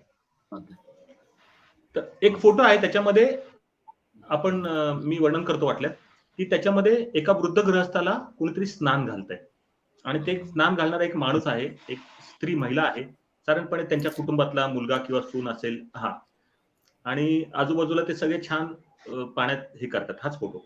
तर तो फोटो मी जेव्हा असं त्या एका आषाढी एकादशीला 2001 साली मी गेलो होतो. मी तेव्हा फ्रीलान्सरच म्हणून काम करत होतो आणि मला तो क्षण दिसला आणि मला लक्षात आलं की पुंडलिकाचं जे समाधी आहे त्या समाधीपाशी पुंडलिकाने आपल्या आई वडिलांची जशी सेवा केली तशी आपण आपल्या ज्येष्ठांची सेवा करतो, त्यांची सेवा करतो आणि सेवा तर नाहू माकू घालून त्यांना वारी करवणं असं आहे. तुम्ही आपल्याला माहिती आहे सगळ्यांना 8-10 लाख लोक वारीस जातात, त्या सगळ्यांना काही दर्शन मिळत नाही. बरं, हे स्नान जे आहे ते काही कुंभमेळ्यातलं पुण्य मिळवणारं स्नान नाही की त्यात 4 डुबक्या मारल्या की तुम्ही त्यापूर्वी केलेली सगळी पापं धुवून जातील, असं काही नाहीये. त्यामुळे ह्या स्नानाला आणि दुसरा कोणतरी माणूस, दुसरी 2 व्यक्ती आपल्या घरातल्या ज्येष्ठ व्यक्तीला स्नान घालून त्याची सेवा करतायत. तर हा जो क्षण आहे हा मला जेव्हा ते दिसायला लागला की ते स्नान घालतायत तेव्हा मी त्याचे काही 4-5 फोटो काढले. त्यावेळेस निगेटिव्ह असल्यामुळे काय भारंभार फोटो नाही, पण तो असा त्या स्नानामुळं त्या माणसाच्या चेहऱ्यावर काय परिणाम होतोय ही मोशन यायची मी पर्याय शोधले आणि मग त्यावेळेला त्याचा क्लिक केला की त्याचा त्या महिलेचा हात त्यांच्या डोक्यावर आहे, त्याचा पाठीवर आहे, त्याच्या बाजूला त्यांच्या घरातल्या 2 भगिनीच्या पाण्यात फार छान बागडतायत आणि ह्या माणसाच्या डोळे मिटले जरी असले तरी त्याला एक आत्मिक आनंद त्याला त्यात दिसतोय. असं जेव्हा मला त्या माझ्या लेन्समध्ये दिसलं तेव्हा मी ते क्लिक केलं. तर आता हा क्षण पकडल्यानंतर तो गोठवला जातो असं आपण म्हणतो. त्या गोठवण्यामध्ये जर एवढी क्षमता असली, हे मी मागे नॅरेट केलं, तर तो कायमस्वरूपी लोकांच्या मनात पण ठसतो. म्हणजे एक दृश्य इमेज ही खूप लोकांच्या मनावर परिणाम करते असं जे म्हटलं जातं तसं ते होतं. आणि मग त्याला, हा माझा शब्द नाही आहे गोठवलं जाणं, हा हेनरी काती-ब्रेसॉचा शब्द आहे की फ्रोझन मुव्हमेंट म्हणून. तो मी आपल्या मराठी पुस्तकात गोठवलेला क्षण असा अर्थाने घेतला. तर असे गोठवलेले क्षण जे आहेत ते तुमच्या छायाचित्रकार जीवनाच्या प्रवासामध्ये 10-15 मिळाले तरी फार मोठं झालं असं माझं मत आहे. म्हणजे त्यातले मला आतापर्यंत 4-5च मिळाले असतील असं मी समजतो. अजून मिळावेत असं माझी ओढ आहे. पण मिळतात आणि त्याच्या मागे आपण राहिलं तर 100% मिळतात. आणि त्याच्यातून आपली ओळख पण निर्माण होते की तो असा क्षण यापूर्वी वारी संदर्भातला दुसऱ्या कुणीच पकडलेला नाही आणि तो संदेश भंडाऱ्यांनी पकडलाय तर तो गोठवला असं आपोआप लोक म्हणायला लागतात. ओके. कराडकर सर, हे जे आता तुम्ही वारीचं चित्र आता जे दाखवलं, हॅलो, हा ऐकतोय बोला. वारीचं चित्र तुम्ही दाखवलं आता, तर हे चित्र तुम्ही वारीची जी सिरीज केली ती एका वेळी केलेली आहे की असं मागं पुढे तुम्ही केलेलं आहे? नाही, एकतर काय झालं, मी वारी हे 2001 साली मी पाहिलं, 1 साली मला दिसलं आणि मला वाटलं की आपण वारी करायला पाहिजे. पण ते समोर ते काही लवकर घडलं नाही. त्यानंतर मी माझा एक कुस्तीचा प्रोजेक्ट होता, त्याचं मुंबईत प्रदर्शन केलं 2 साली, त्यात गडबडीत होतो. नंतर कुस्तीच्या निमित्ताने तमाशाचं एक मला काम केलं आणि वारी मी 2007 साली, म्हणजे मध्ये आधी 2-4 साली 5 साली जाऊन करत होतो. गाडी घ्यायचो, जायचो, यायचो परत. पण मला असं वाटलं की आपण पूर्णपणे एकदा केली तर त्या सगळ्यांच्या बरोबर प्रवास करून आपल्याला त्यातले नैसर्गिक छायाचित्र मिळतील. आणि नेमकी वारी काय आहे, यापूर्वी वारी खूप वेळा मी ऍज अ फोटो जर्नलिस्ट म्हणून कव्हर केली होती. सकाळ पेपरमध्ये नोकरी करत असल्यामुळे सकाळ हा एकमेव पेपर होता की जो वारी कव्हर करायचा आणि रोज रात्री फोटो छापायचा. तर मी वारी त्याप्रमाणे कव्हर केली. कव्हर म्हणजे प्रत्यक्ष पुण्यापासून निघालो, म्हणजे आळंदी, देहू आळंदीपर्यंत पुण्याजवळ असल्यामुळे पुण्यात राहिलो होतो. पुण्यात निघालो आणि त्या बरं, नेहमी याची पालखीची वारी खूप कव्हर केली होती यापूर्वी, म्हणजे ज्ञानेश्वर महाराजांची. मी तुकारामाची वारीमध्ये सामील झालो आणि तुकारामाच्या वारीच्या पालखीने गेलो आणि मध्ये आधी मी ज्ञानेश्वरांच्या पालखीत पण कव्हर करायचो. तर हे करताना कॉन्शियस डिसिजन होता आणि ते पूर्ण आपण अनुभव घ्यायचा. म्हणजे असं इतकं कॉन्शियस होता की मधल्या काळात 1-2 दिवसात सुट्टी असली तर आपल्या पुण्याला जावं काय असं लोकांना वाटतं, लोक जाऊन येतात. मी म्हटलं आपण इथेच राहिलो, इथेच पूर्ण करायचं आणि पूर्णपणे त्यात झोकून संपूर्ण एक्सपिरियन्स शेअर करायचा. पायी चालायचं, त्याची प्रॅक्टिस केली. त्याने मी त्या लोकांना मी एकदम बाहेरचा एंटिटी असं वाटणार नाही याची काळजी, कारण फोटोग्राफर म्हणून आपण जेव्हा काम करतो, मी अगदी हा मुद्दा सांगतो या निमित्ताने की समोरच्या लोकांना तुम्ही कॅमेऱ्याने फोटो काढताय हे दिसलं की ते कॉन्शियस होत आणि ते कॉन्शियस न होण्याकरता तुमचं त्यांच्याशी काय नातं आहे, तुम्ही त्यांच्याशी कसं डील करताय, मैत्रीपूर्ण असेल किंवा त्यांच्या डोळ्यात पाहून असेल, तुम्हाला त्यांना तुम्ही काहीतरी फार वेगळं करताय असं वाटलं नाही, तुमचा ऑरा असा नसेल, तुम्ही त्यात मिसळून गेला तर तुम्ही फोटो कशाचे काढताय त्यांना न कळतपणे काढूची एक संधी निर्माण होते आणि ते नैसर्गिकरित्या फोटो आपल्याला मिळतात. त्यामुळे तुम्ही वारीच्या सगळ्या फोटोमध्ये पाहिले की नैसर्गिक भाव त्याच्यामध्ये आहे. 100-125 फोटो त्याचे आहेत माझ्या पुस्तकामध्ये आणि मग जे आतापर्यंत वारीतले आस्पेक्ट आहेत ते सगळे फोटोत मिळण्याचा प्रयत्न पकडण्याचा मी केला. मला जी वारी समजली म्हणजे अगदी सदानंद मोऱ्यांचं तुकाराम चरित्र असेल किंवा दिलीप चित्र्यांचं पुन्हा तुकाराम असेल किंवा वारी नावाची फिल्म गुंथर सोनथायमर यांनी केली होती. खूप आपल्या महाराष्ट्र संस्कृतीचे अभ्यासक होते. किंवा दिबा मोकाशींची पालखी नावाची वारी त्यांनी 62 साली केली होती, 61 साली. त्याचं पुस्तक असेल. तर आपल्या ह्या परंपरेबद्दल खूप लोकांनी काम केलंय. इरावती कर्व्यांनी वाटचाल नावाच्या पुस्तकात वारी स्वतः केलेली आहे. त्या सगळ्याचा आपल्या मनावर परिणाम होतो आणि मग त्यातून आपण त्यात निर्णय केला जायचा आणि मग त्यात आता हा समजा फोटो आहे तर तुम्ही पाहाल की वारीमध्ये ती जी स्त्री डोक्यावरती हे घेऊन चाललेली तुळशी वृंदावन, तिच्या चेहऱ्यावरती जे काय हास्य आहे, तुम्ही एक अत्यंत स्वातंत्र्य त्यात दिसतं असं मला अगदी वाटतं. अशा करता सांगतो की ज्या काळामध्ये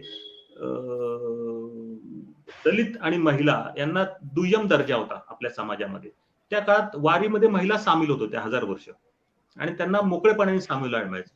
अजून सुद्धा वारीमध्ये ज्या महिला सामील होतात त्यांना 20 दिवस संसारिक कष्टांपासून दूर राहायची संधी मिळते आणि तो त्यांचा एक स्वातंत्र्याचा काळ असतो.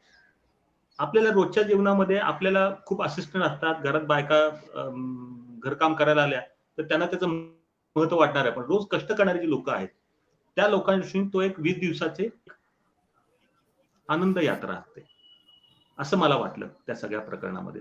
आणि तो सगळा कष्टकरी वर्ग आहे. कुणी जरी काही थोडे शहरी लोक वारीत जात असले तरी ते वेगळी गोष्ट आहे. हे सगळे कष्टकरी, कमी पैशातली, ज्यांना वारी परंपरेमध्ये जे अभंग आहेत ते त्यातलं जे नॉलेज आहे अभंगातनं मिळणारं, तुकारामाचे अभंग असतील आणि नाथांचे असतील, भारुडं असतील, त्यातून जो काही नॉलेज मिळतं, जे काही अभंगातले शब्द कानावर पडतात, त्यातून त्यांना जे काही समजतं, उमगतं, त्याला ते आध्यात्मिक म्हणतात किंवा प्रत्यक्ष फिजिकल असतं, त्याचा आनंद त्यांना मिळतो आणि ते जातात आणि मग ते मला त्या फोटोत आपोआप मिळालं. मग हे वारीचं आकलन माझं हे असं झाल्यामुळे मला असं वाटलं की मी ते माझ्या कामातनं रिफ्लेक्ट केलं. त्यामुळे मग ते अनेक लोकांना आवडलं असेल, पटलं असेल. त्यात अनेक फोटो असे आहेत, आपण बोलता बोलता मी आता सांगतो की त्याच्यामध्ये महाराष्ट्राने कधीच न पाहिलेले खेळ खेळताना लोक दिसले. त्याचे फोटो आहेत. म्हणजे हा फोटो आहे. हमा मागे पोरा हमामा नावाचा खेळ आहे, तो नाथांच्या भारुडात आलाय.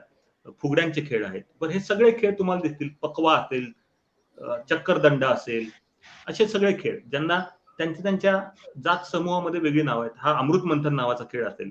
तुम्ही संपूर्ण शरीर सोडून देता आणि लोक तुम्हाला ढकलतात आणि गोल तुम्ही फिरायला लागता. तर हे जे आपल्याला अभंगांमध्ये लोक सांगतात आध्यात्मिक अनुभूती, ती तुम्हाला संपूर्ण शरीर सोडणं म्हणजे काय अशा अर्थाने.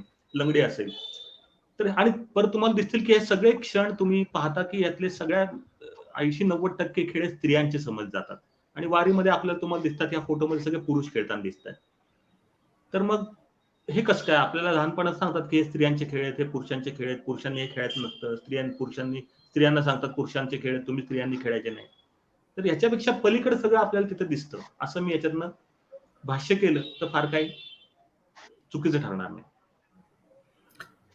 सर मी ह्याला एक जोडून विचारतो तुम्हाला की एरवी आसपास असून सुद्धा न दिसणारी स्वतःची ओळख नसणारी माणसं तुमच्या कॅमेऱ्यात कैद झाली आहेत. केवळ माणसेच नाहीत तर विखुरलेल्या अडगळीतल्या दुर्लक्षिलेल्या वस्तूंचे घटकांचे विषय झाले. भंडारे यांना नेमकं काय टिपायचं?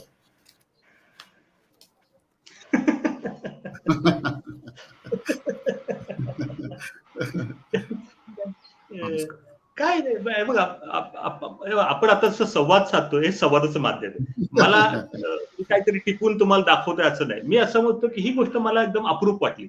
मी नेहमी म्हणजे माझं कुठलंही शिक्षण मानवशास्त्रात नाही, ना कुठलं इतिहास संशोधक म्हणून नाही, ना कुठलं आपण आर्टिस्ट म्हणून. तर आर्टिस्ट म्हणून मला असं वाटतं की ही गोष्ट लोकांसमोर यायला पाहिजे आणि ती याविषयी वाटली. हा एवढाच फक्त त्यातला भाग आहे. फार मोठा काही दावा नाहीये. ज्याला पाहिजे त्यांनी त्यातनं हवा तसं दिसून राहिला. पण कलेमध्ये तो संधी पण आहे. मी समजा जे फोटो काढलाय तो माझा अप्रोच कलेचा फोटो काढण्याचा XYZ असेल, बघणाऱ्या माणसाचा दुसरा असेल, तर त्याला ते स्वातंत्र्य आहे बघण्याचं आणि ते स्वातंत्र्य कला देते. ही त्यातली मजा आहे. अनेक गोष्टी या पाहणाऱ्यांनी उलगडायच्या असतात आणि कलाकार असा असतो, म्हणजे मी असं समजतो की कलाकार असा असतो की काही उलगडण्याच्या गोष्टी तो शिल्लक ठेवतो आणि लोकांना त्या उलगडायला ठेवतो. सगळं उलगडून दाखवलं तर माणसाला बघायला काही राहत नाही. तर त्या उलगडण्याच्या गोष्टी शिल्लक ठेवायचं काम जर आपण केलं तर त्याची मजा येते. आता हा फोटो आहे समजा, तर आता मला एकदा ना एक पुण्यातली संस्था आहे सेंटर फॉर लर्निंग रिसोर्सेस म्हणून, आणि ती मुलांच्या मानसिक आणि शारीरिक वाढी संबंधी खूप चांगलं काम करतात. जॉन कुरियन, झाकिया कुरियन हे एक बाल याच्यातले तज्ञ आहेत. बरं, एक झाकिया कुरियन हैदराबादची मूळ आणि जॉन हे केरळातले, आणि शिक्षणाविषयी खूप त्यांचं काम. आणि तरुण असताना त्यांनी पुण्यातल्या वडारवाडी नावाच्या झोपडपट्टीमध्ये काम सुरू केलं आरोग्यासंबंधीचं, आणि त्यांनी त्यांचं संशोधन झालं आणि त्यात मुलांच्या वाढीमध्ये कुटुंबाचा सहभाग खूप महत्वाचा असतो. आजोबा, आजी, आजूबाजूचं वातावरण, आई, बहीण, भाऊ, मुलं, पुतणे, या सगळ्यांच्या सहभागाने त्याचं मानसिक शिक्षण तयार होतं आणि त्याला कुठलीही विकतची गोष्टची गरज नसते, असं त्यांचं लॉजिक, आणि ते कुणालाही पटणार असं आहे. तर माझे जे त्यांना मी फोटो काढतो म्हणून काही संपर्क आला, आणि मग त्यातून की त्या वाढत्या वयाच्या मुलाच्या अनेक स्टेजेस असतात, 1.5 महिन्याच्या बाळापासून ते 2.5 वर्षापर्यंत, आणि त्या प्रत्येक स्टेजेसचे आम्ही एक 70-80 फोटो काढले. आणि त्याच्यातनं कळतं की समजा आता तुम्ही आपल्या सगळ्या घरांमध्ये आपल्या आज्यांनी बघा एक करतात की लहान बाळ 8-10 महिन्यात झालं की त्याला मुरमुरे असे ताटात देतात किंवा जमिनीवर टाकतात, की तो बाळ काय करतं, ते मुरमुरे एक एक असं बोटाने उचलतं आणि खातं, तोंडात टाकतं. आता ह्याच्यातनं काय 2 गोष्टी साध्य होतात. त्याला ते उचलण्याचं ट्रेनिंग मिळतं आणि त्याच्या बोटामध्ये ताकद डेव्हलप होत असते आणि त्याचं ट्रेनिंग त्याच्यात होतं. आता हे कुठल्याही विकत आणलेल्या गोष्टीत घडत नाही. आपलं हे परंपरेत ज्ञान जे आहे, अशा अनेक गोष्टी आजोबा अशा गुडघ्यावरती त्या बाळाला घेऊन झोका करतात. तर त्यांनी ते एक फिजिकल कॉन्टॅक्ट असतो आणि त्याच्यातून त्याला एक झोका दिल्याचा आनंद मिळतो. त्या आजोबांना पण आनंद मिळतो. 4 महिन्याचं बाळ असतं, ते त्या वयामध्ये खूप डोळे असे मोठे करून जग पाहायला सुरुवात करतं. त्यावेळेला आपल्याला सांगतात की त्या आजोबा किंवा आजी आपल्याला त्या बाळाला खांद्यावर घेऊन फिरतात. अशा अनेक प्रसंग त्याच्यामध्ये असतात. आता हे फोटो जर काढायचे ठरवले आणि ते आपल्याला मिळाले, त्याचे छायाचित्रकार म्हणून चॅलेंजिंग वाटलं आणि ते समजून घेऊन केलं, तर त्यातनं अनेक आताच्या म्हणजे मोठी कुटुंब व्यवस्थेतनं आपण आता इंडिपेंडंट व्यवस्थेत चाललोय. आपली मुलं तर, मी स्वतः आता 3 माणसांच्या कुटुंबात आलो. माझा मुलगा, बायको आणि मी. माझ्या मुलाच्या आयुष्यामध्ये तो आम्ही गल्लीत वाड्यात राहत होतो तेव्हा आजूबाजूला म्हातारी माणसं होती, गप्पा मारायला होती. आता पुढच्या पिढीला कोणाला मिळणार नाही. तेव्हा हे लोकांना सांगावंच लागणार आहे आणि ते सांगायचं काम त्या झाकिया कुरियन, जॉन कुरियनने केलं. त्यात मी हे कॉन्ट्रीब्युट केलं आणि हे प्रदर्शन मग महाराष्ट्रात खूप ठिकाणी फिरलं. रादर तुम्हाला सांगतो की त्या प्रत्येक प्लॅन इंटरनॅशनल म्हणून दिल्लीची संस्था आहे, त्यांनी असं ठरवलं की हे एक्झिबिशन बघून की तुम्ही हे फार छान काम आहे, त्याचं सगळं भाषांतरित करून देशातल्या 10 भाषेत तरी हे आपण नेऊ प्रदर्शन. आणि मग मी त्या ठिकाणच्या लोकांना ते आपलं वाटं म्हणून तिकडे जाऊन फोटो काढले. राजस्थान, उत्तरांचल, ओरिसा, आंध्र, कर्नाटक, युपी, दिल्ली, गुजरातचा नॉर्थ गुजरात, साऊथ गुजरात. एकदम इंटरेस्टिंग. म्हणजे आपल्या कामाचा मला बरेच लोक विचारतात तुम्हाला पैसे कुठून मिळतात, तर पैसे मिळायचं काम पण होतं आपण चांगलं काम केलं तर. सगळंच काही हे नसतं. म्हणजे आपल्या कामाच्या आपलं काम हे जाहिरातीसारखं प्रमोशनल नसताना त्या विचाराने केलेलं काम करून झालं तर ते आर्टिस्टिक काम आहे आपलं. हे आर्टिस्टिक एक्सप्रेशन आहे आपण म्हणू शकतो. तर इंटरेस्टिंग आहे, मजा आहे आपल्याला. म्हणजे मी काहीतरी करतो आणि ते मी पकडतो आणि करतो असं तुम्ही शब्द वापरताय, त्याच्याबद्दल आभारी मी तुमचा. पण ते करण्याचा मी आनंद घेतो. वा. त्याच्याकरता या. फार काही कष्ट नाही, नॅचरली ते होतं. आता एखादा विषय निवडल्यावर संदेशजी, हॅलो संदेशजी, एखादा विषय निवडल्यावर त्या विषयाचा तुम्ही भरपूर पुरावा करता, अभ्यास करता, कारण ती केवळ चित्र न राहता त्यामागचा वैचारिक दृष्टिकोन तुमचा अभ्यास घेऊन येत असतो. ही चित्र थेट लोकांच्या आत्म्याला भेटतात. आपण आता मी वारी अलीकडे वाचलं, तर वारी वाचताना मला वारी भेटली. हे मला सांगावं असं वाटतं की प्रत्येकानं हे पुस्तक एकदा तरी वाचावं. वारीच्या मागची संकल्पना, तो 800-900 वर्षांचा जो काही काळ आहे, तो तुम्ही अक्षरशः 925-30 पानांमध्ये मांडलेला आहे आणि तो इतका उत्कृष्ट मांडला आहे, तर तुमच्या अभ्यासावरून लक्षात येतं की तुम्ही अगदी म्हणजे पंढरपुरात घर आहेत आणि माणसं एकूण येतात किती, मग त्यामुळे काय गोंधळ उठतो इथपासून ते प्रत्येक संताचा काळ आणि त्याचे काम, असं भरपूर तुम्ही विवेचन अतिशय चांगल्या पद्धतीनं या वारीमध्ये केलेलं आहे. पण त्याचबरोबर तुम्ही मगाशी जे चित्र दाखवलं, त्या चित्रातला एक उल्लेख तुम्ही केला नाही की पुढे तो माणूस तुम्हाला गडिंग्लजचा भेटला आणि तो माणूस आणि त्याच्या बाजूला जे लोक होते ते त्याच्या घरचे नव्हतेच, पण ते आपल्या बरोबर तो कराड साहेब, तो सांगली मधलाच प्रसंग आहे. तो सांगतो आता, तुम्ही विषय आठवण बरं झालं. तो आम्ही तो मुखपृष्ठावर फोटो वापरला आणि ते पहिली आवृत्ती एक 10-15 दिवसात संपली, खूप लोकांना आवडली. आणि मला सांगलीतनं गडिंग्लज मधनं एका मुख्याध्यापकांचा फोन आला की असं असं हे जे मुखपृष्ठावरचे गृहस्थ आहेत त्यांना तुम्ही भेटलाय का? म्हणजे नाही, मी नाही भेटलो, कारण ते पाण्यात होते, मी वरती होतो पाण्याबाहेर. ते त्यांचा फोटो तुम्ही काढलाय, आम्हाला एक कॉपी द्या. मी म्हटलं देतो, काही प्रॉब्लेम नाही. आणि मी म्हटलं आता सांगलीमध्ये मी येणार आहे, माझं प्रदर्शन आहे आणि तिथे तुम्ही आलात तर मी तुम्हाला तो प्रत्यक्ष फोटो देतो. आणि कार्यक्रमाच्या जागेवर आला तर मध हातकणंगलेकरांच्या सरांच्या हस्ते प्रकाशन आहे, तर तुम्हाला त्यांच्या हस्ते फोटो देतो. तुम्हाला सांगतो मजा म्हणजे ज्या भावनेने तो फोटो काढलाय ती मला तिथे गेल्यावर उलगडा आला. आणि मी तिथे असंच मुलं बसली होती समोर प्रेक्षकांमध्ये आणि मला विचारलं की तुम्ही हाच फोटो का निवडला?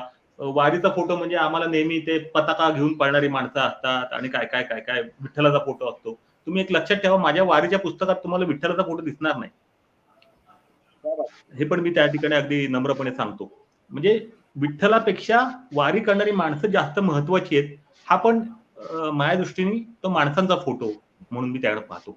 तर तो जो कव्हरचा फोटो पुन्हा एकदा आपण, कव्हरचा फोटो जो आहे ते तो माणूस आला भेटायला, त्याची पूर्ण फॅमिली आली. मी स्टेजवर बसलो होतो आणि प्रेक्षकांना विचारलं मला की अशा प्रकारे तुम्ही तो फोटो का निवडला? मी त्यांना सांगितलं की याच्यामध्ये कसं सेवाभाव दिसतो मला आणि तो जो कुंडलिका सेवाभाव आहे तो मला दिसला वगैरे, आणि ती त्याची फॅमिली त्याला स्नान घालते. तर ते शिक्षक समोर बसलेले होते. ते म्हणाले मला याच्यात एक गोष्ट सांगायची आहे तुम्हाला की तुम्ही जे सांगितलं सेवाभाव वगैरे सगळं बरोबर आहे, फार महत्वाची गोष्ट आहे, पण याच्यामध्ये एक ऍडिशन आहे की ती जी व्यक्ती आहे त्या व्यक्तीला जे स्नान घालणारे लोक आहेत, ते स्त्री पुरुष, एक नवरा बायको सारखं दिसणारे आणि 2 बायका, त्या काही त्यांचे नातेवाईक नाहीयेत, त्यांच्या कुटुंबातल्या व्यक्ती नाहीयेत, त्या त्यांच्याच्या दिंडीतल्या पण नाहीयेत, त्या त्यांना या आंघोळ घालायच्या आधी भेटले पण कधीच नाहीयेत. त्या तिथंच हा माणूस स्वतःची आंघोळ करत होता आणि ते त्याला त्यांना असं वाटलं की आपल्या वडिला समान व्यक्ती आहे म्हणून त्या व्यक्तीने त्यांना स्नान घातलं आणि ते स्नान झाल्यावर ते निघून गेले. त्या व्यक्तीने त्या वृद्ध गृहस्थाला हे कोणी आपल्याला स्नान घातलं याचा पत्ता नाही. तर मी म्हटलं अरे वा, हे तर फारच झालं, म्हणजे कुटुंब, नातेसंबंध आणि जात समूह याच्या पलीकडे लोक विचार करतायत आणि तो क्षण जो आहे तो अशा प्रकारे जास्त चांगल्या प्रकारे आता लोकांपर्यंत जाईल म्हटलं. तर असं पण घडतं, म्हणजे आपल्या एक एक याचा शोध आपण घेतला की इंटरेस्टिंग गोष्टी आपल्याला मिळू शकतात, पण शोध आपल्या हातात नसतो, तो लोकांनी कॉन्ट्रीब्युट करायचा असतो. सर मला तुम्हाला एक याला जोडूनच असा प्रश्न विचारायचा आहे की साधारणपणे एकाच दृश्याचा किंवा घटकाचा ब्लॅक अँड व्हाईट फोटो आणि कलर फोटो यामध्ये अनुभूतीच्या अंगाने खूप फरक असतो. ब्लॅक अँड व्हाईट फोटो थेट आशयाला भेटतो, ऑब्जेक्टला भेटतो. रंगीत फोटो रंगीत फोटोमध्ये रंगाकडे अधिक लक्ष जातं, आशयाकडे दुय्यम लक्ष जातं. हे कितपत खरं आहे सर? कारण आता हे स्क्रीनवरचा जो फोटो आहे हा रंगीत आहे, तोच तुम्ही परत ब्लॅक अँड व्हाईट मध्ये ज्या वेळेला केला तर त्याचा एक अनुभूती वेगळी मिळते. त्याच्यानंतर हा रंगीत फोटो आहे, याच्यानंतरचा पुढचा तोच ब्लॅक अँड व्हाईट केल्यानंतर त्याचा एक परिणाम, त्याची अनुभूती एकदम बदलून जाते संपूर्ण. इथं रंग कमी होतात, थेट तुम्ही त्या आशयाला भिडता. हे कितपत खरं आहे? तुम्हाला काय जाणवतं हे?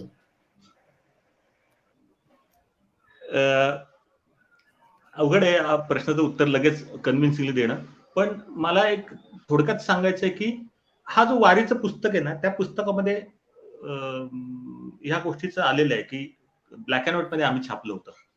पण मी स्वतः किंवा तुम्ही पाहाल की जेव्हा फोटोग्राफी सुरू केली, माझं ब्राह्मण असेल, देवडी कोनाडा असेल, कुस्ती असा आखाडा असेल, हे विषय किंवा तमाशातले काही फोटो असतील, जे मोठे प्रकल्प आहेत, त्याच्यात ते सगळे ब्लॅक अँड व्हाईट आहे. आणि देवडी कोनाड्यामध्ये पुढचं काम जे आहे 99 नंतरचं, ते मी कलर केलेलं आहे. मला स्वतःला हा प्रश्न पडला होता की जेव्हा मी तमाशाचं काम सुरू केलं, तमाशाचं काम 2002 साली मी केलं, ते 1.5 वर्षामध्ये मला त्याला मोठी ग्रँट पण मिळाली होती. तर तेव्हा मला असा प्रश्न पडला होता आणि एक दिल्ली स्थित फोटोग्राफर, ते माझ्या ओळखीचे होते त्यावेळेस, प्रशांत पंजियार म्हणून इंडिया टुडेचे फोटोग्राफर होते. नंतर ते संपादक होते आउटलुक मासिकाचे. मोठे त्यांचे खूप प्रदर्शन वगैरे इंटरनॅशनल लेवलला प्रसिद्ध आहे. तर त्यांना मी हा प्रश्न विचारला की मी म्हटलं, मला आता असं वाटतं, मी जरी आयुष्यभर ब्लॅक अँड व्हाईट काम केलं असलं तरी मला असं वाटतं तमाशाचं काम करताना ब्लॅक अँड व्हाईट फोटो काढलेत, पण ब्लॅक अँड व्हाईट फोटोंचं रसग्रहण फार चांगलं होतं, लोकांना फार आवडतो. तर मी आता तमाशाचं काम करताना मला असं वाटतं कलर करावं. तर मला प्रश्न पडलाय काय करावं, आपण बोलू, गप्पा मारूया विषयावरती. तर मला त्यांनी अगदी एका वाक्यात सांगितलं आणि ते मला काही जास्त चर्चा न करता पटून पण गेलं की ते म्हणाले, संदेश तुला जेव्हा ते समोरची गोष्ट ब्लॅक अँड व्हाईट मध्ये दाखवायची दिसते असं वाटलं तर तो ब्लॅक अँड व्हाईट फोटो काढ, आणि तुला असं वाटलं की ती कलर तुला दाखवायची, कलर जाणवती, तर कलर काढ. हा त्यातला भाग आहे. मी कलर माध्यम आणि ब्लॅक अँड व्हाईट माध्यम लोकांना गारूळ करण्याकरता किंवा लोकांना प्रभावित करण्याकरता वापरलेलं नाहीये. असं जोपर्यंत मला कॉन्शियस क्लिअर आहे तोपर्यंत मला त्या विषयाची गरज म्हणून ते केलंय. आणि हा प्रयोग आहे, तो यशस्वी होतो, कधी अपयशी होतो. पण मला एक या निमित्ताने सांगावंसं वाटतं की आजकाल काय आलं, ब्लॅक अँड व्हाईट फोटो बघायला कमी आपल्याला मिळतात म्हणून सगळे ब्लॅक अँड व्हाईट फोटो कलात्मक असतात असं पण सरसकट विधान कोणी करू नये. त्यातला कंटेंट जो आहे तो त्यात नसेल. त्यातलं फोटो किंवा कुठल्याही कलेमध्ये तुम्ही पहा, आता समजा तो त्याचा फोटो आहे, टोप्यांचा फोटो आहे, तर टोप्यांच्या फोटोबद्दल कराडकरांनी एकदा गप्पा मारताना खूप त्याचं छान वर्णन केलं, त्यातली कलात्मकता किती छान आहे, त्याच्या अँगल कसा आहे, त्याचं काय आहे, त्याचं रिपिटेशन असलं एखाद्या फॉर्मचं, किती कलाकृती तो तयार व्हायला मदत मिळते. वेगळे आपण कलेचे अभ्यासक, कलेचे विद्यार्थी म्हणून आपण गोष्टी पाहत असतो की एकच आकार खूप वेळा आला की ते एक लोकांना डोळ्याला आकर्षित करून घेतो वगैरे. पण तसं जरी असलं तरी कुठतरी आपल्या सबकॉन्शियस मध्ये आपल्याला माहिती असतं की ही टोपी जी आहे ही काही वारकऱ्यांच्या हजारो वर्षाच्या परंपरेत वापरलेली टोपी नाहीये. बरोबर का नाही? कारण आपल्याकडे टोपी घालायची परंपरा ही गांधी जेव्हा भारतात आले तेव्हा 1820 साली ते आले तेव्हा गांधी टोपी, त्यांनी जी टोपी घातली होती, टोपी घालून ते रवींद्रनाथ टागोरांसमोर बसले होते. आणि ते त्याचं कुणी चित्रकारांनी त्याचं हे पण केलेलं, डॉक्युमेंट पण केलं, अवनीनाथ ठाकूरांनी त्यांचं चित्र काढलेलं आहे तसं टोपी घातलेल्या गांधींचं. आणि पुढे गांधी टोपी ती प्रसिद्ध झाली, तर ती नेहरू बिरू सगळ्या लोकांनी वापरली. आणि त्यापूर्वी महाराष्ट्रामध्ये सगळे टोपे वापरत नव्हते, ते कोणी फेटे वापरायचे, कोणी धनगरी फेटे होते, कोणी काय पाटील फेटे होते, सगळे फेटे वापरायचे. पण वारीतल्या लोकांनी टोपी घालायला सुरुवात केली. माहित नाही त्यांना गांधींचा प्रभाव होतो का त्या टोपीचा प्रभाव होता, ते लोकांनी शोधावं. पण मला असं वाटतं, त्या तज्ञांनी, मला असं वाटतं की ते गांधींना मात्र आणि वारकऱ्यांच्या मध्ये एक समान धागा होता. तुकाराम म्हणजे सांगितलं, तुकाराम महाराजांनी, जगद्गुरु आपण त्यांना म्हणतो, की जे का रंजले गांजले त्यासी म्हणे जो आपुली, तोची साधू ओळखावा देव तेथेची जाणावा.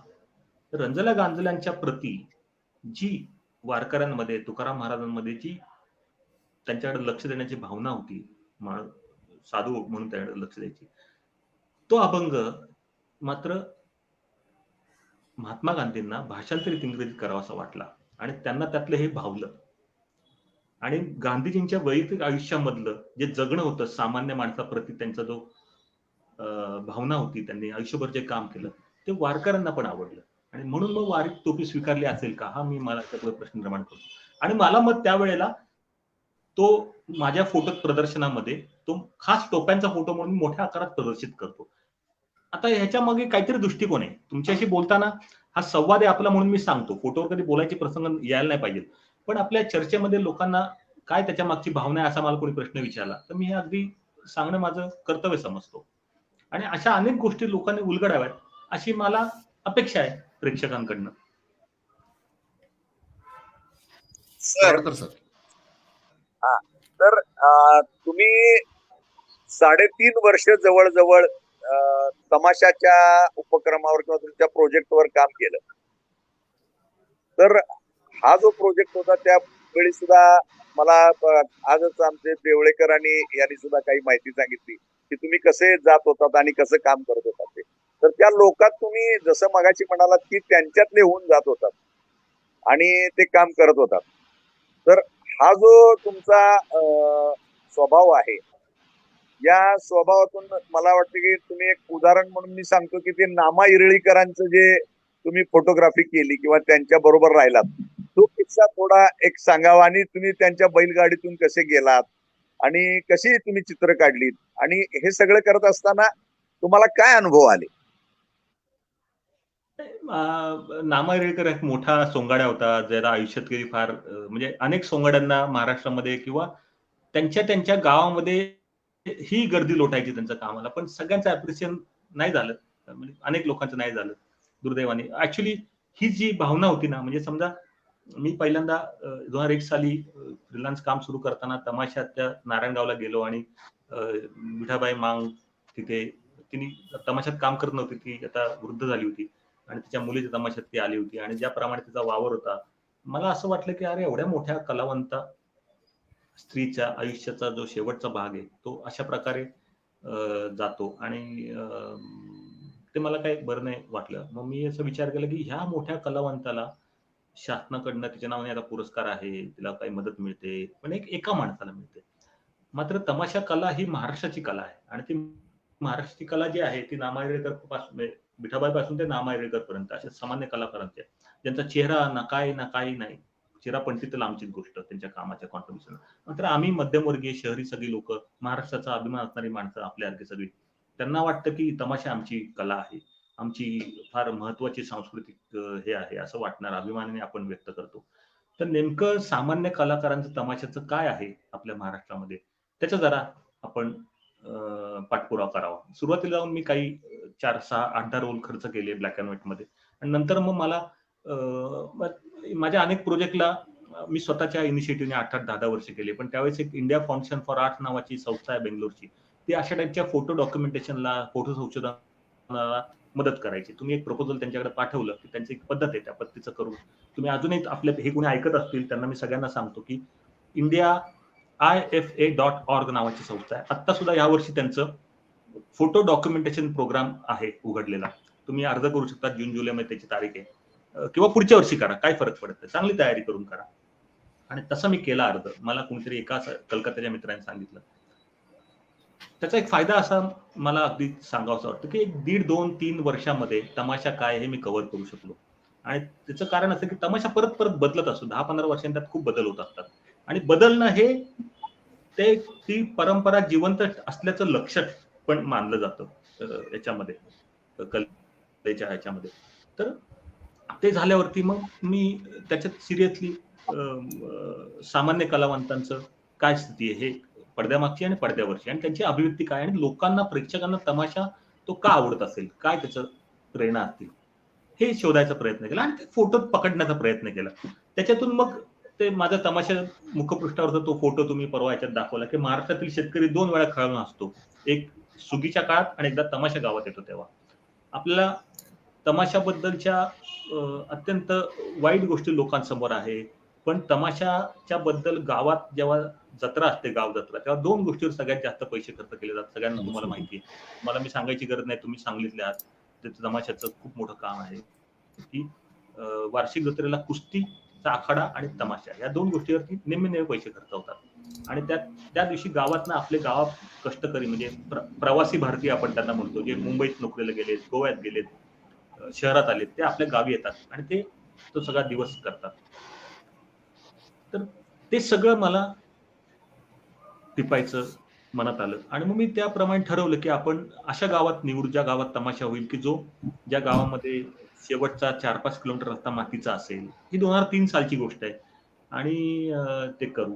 मग करता करता करता अनेक गोष्टी समोर आल्या. पश्चिम महाराष्ट्र, विदर्भ, मराठवाडा, विदर्भातली कलगीतुऱ्याची परंपरा, निळनिशाण शाहिरीची परंपरा असेल, पश्चिम महाराष्ट्रातली कलगीतुऱ्याची परंपरा जरी ऱ्हास झाला असला तरी सुद्धा आधुनिक तमाशामध्ये सोंगाड्या असेल, सोंगाड्यांनी केलेलं काम असेल, तो प्रहसन असेल, अशा अनेक गोष्टी मिळाल्या. म्हणजे तमाशाचं एक फोटो तुमच्याकडे आहे, तो ती लहान मुलं तमाशा बघतायत एक असा फोटो आहे.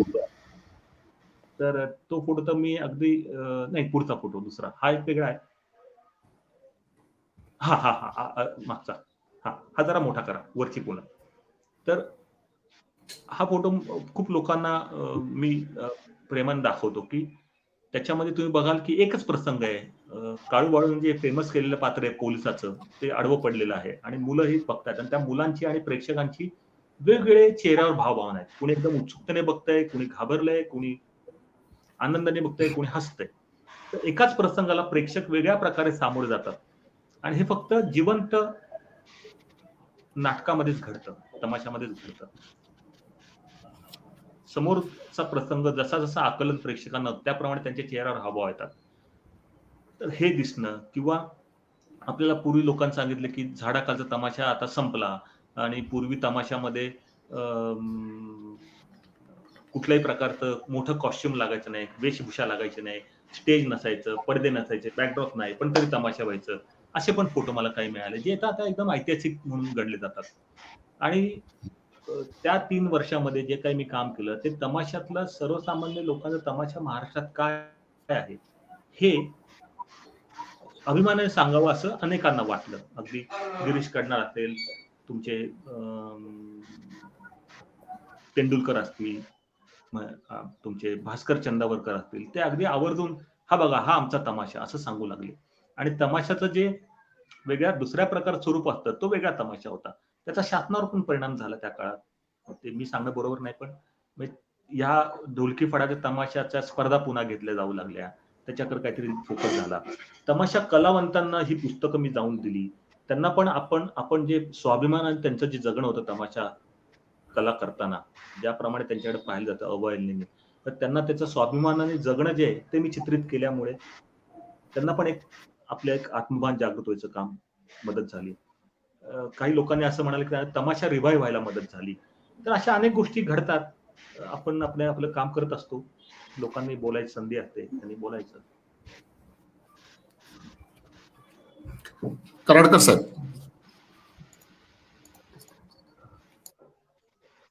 आता आपण बघितलं की तुमचं वाण हे जे गाजलेल्या पुस्तकाच्या प्रस्तावने ज्येष्ठ विचारवंत साहित्यिक आणि तुकाराम महाराजांचे वंशज असलेले आदरणीय सदानंद मोरे सरांनी एक अपेक्षा व्यक्त केली आहे. तर ती अपेक्षा अशी आहे की वारीच्या निमित्ताने वारकऱ्यांचे फड आपल्याशी केले. तमाशा एक रांगडी गंमत या 3.5 वर्ष चाललेल्या प्रकल्पातून तुम्ही तमाशाचा फड जिंकलात. कुस्ती या विषयावरच्या फोटोग्राफीतून तुम्ही कुस्तीचा फडही जिंकलात. म्हणजे फड हा शब्द तुमच्या प्रत्येक प्रकल्पामध्ये काही ना काही कारणानं आला, हे मला त्यांची प्रस्तावना वाचताना लक्षात आलं. आणि शेवटी त्यांनी असं म्हटलेलं की उसाच्या शेतीला आपल्याकडे उसाचा फड म्हणतात. फड सांभाळ तुऱ्या लागा आला किंवा तर ते स्वातंत्र्योत्तर काळात या फडानं महाराष्ट्राच्या आर्थिक, सामाजिक, राजकीय, सांस्कृतिक अशा सर्वच क्षेत्रांवर प्रभाव टाकलेला. तुम्ही आपल्या प्रगल्भ कॅमेरानं हाही फड टिपावा अशी अपेक्षा मोरे सरांनी व्यक्त केली आहे. याबद्दल तुम्ही विचार केलाय का, किंवा तुमचा यापुढचा प्रोजेक्ट काय असणार? ऍक्च्युली हे त्या कामाच्या नंतर माझं एक महाराष्ट्र नावाचं पुस्तक ग्रंथालयाने काढलं होतं. महाराष्ट्राला 50 वर्ष झाले तेव्हा. आणि त्याच्यामध्ये मी असं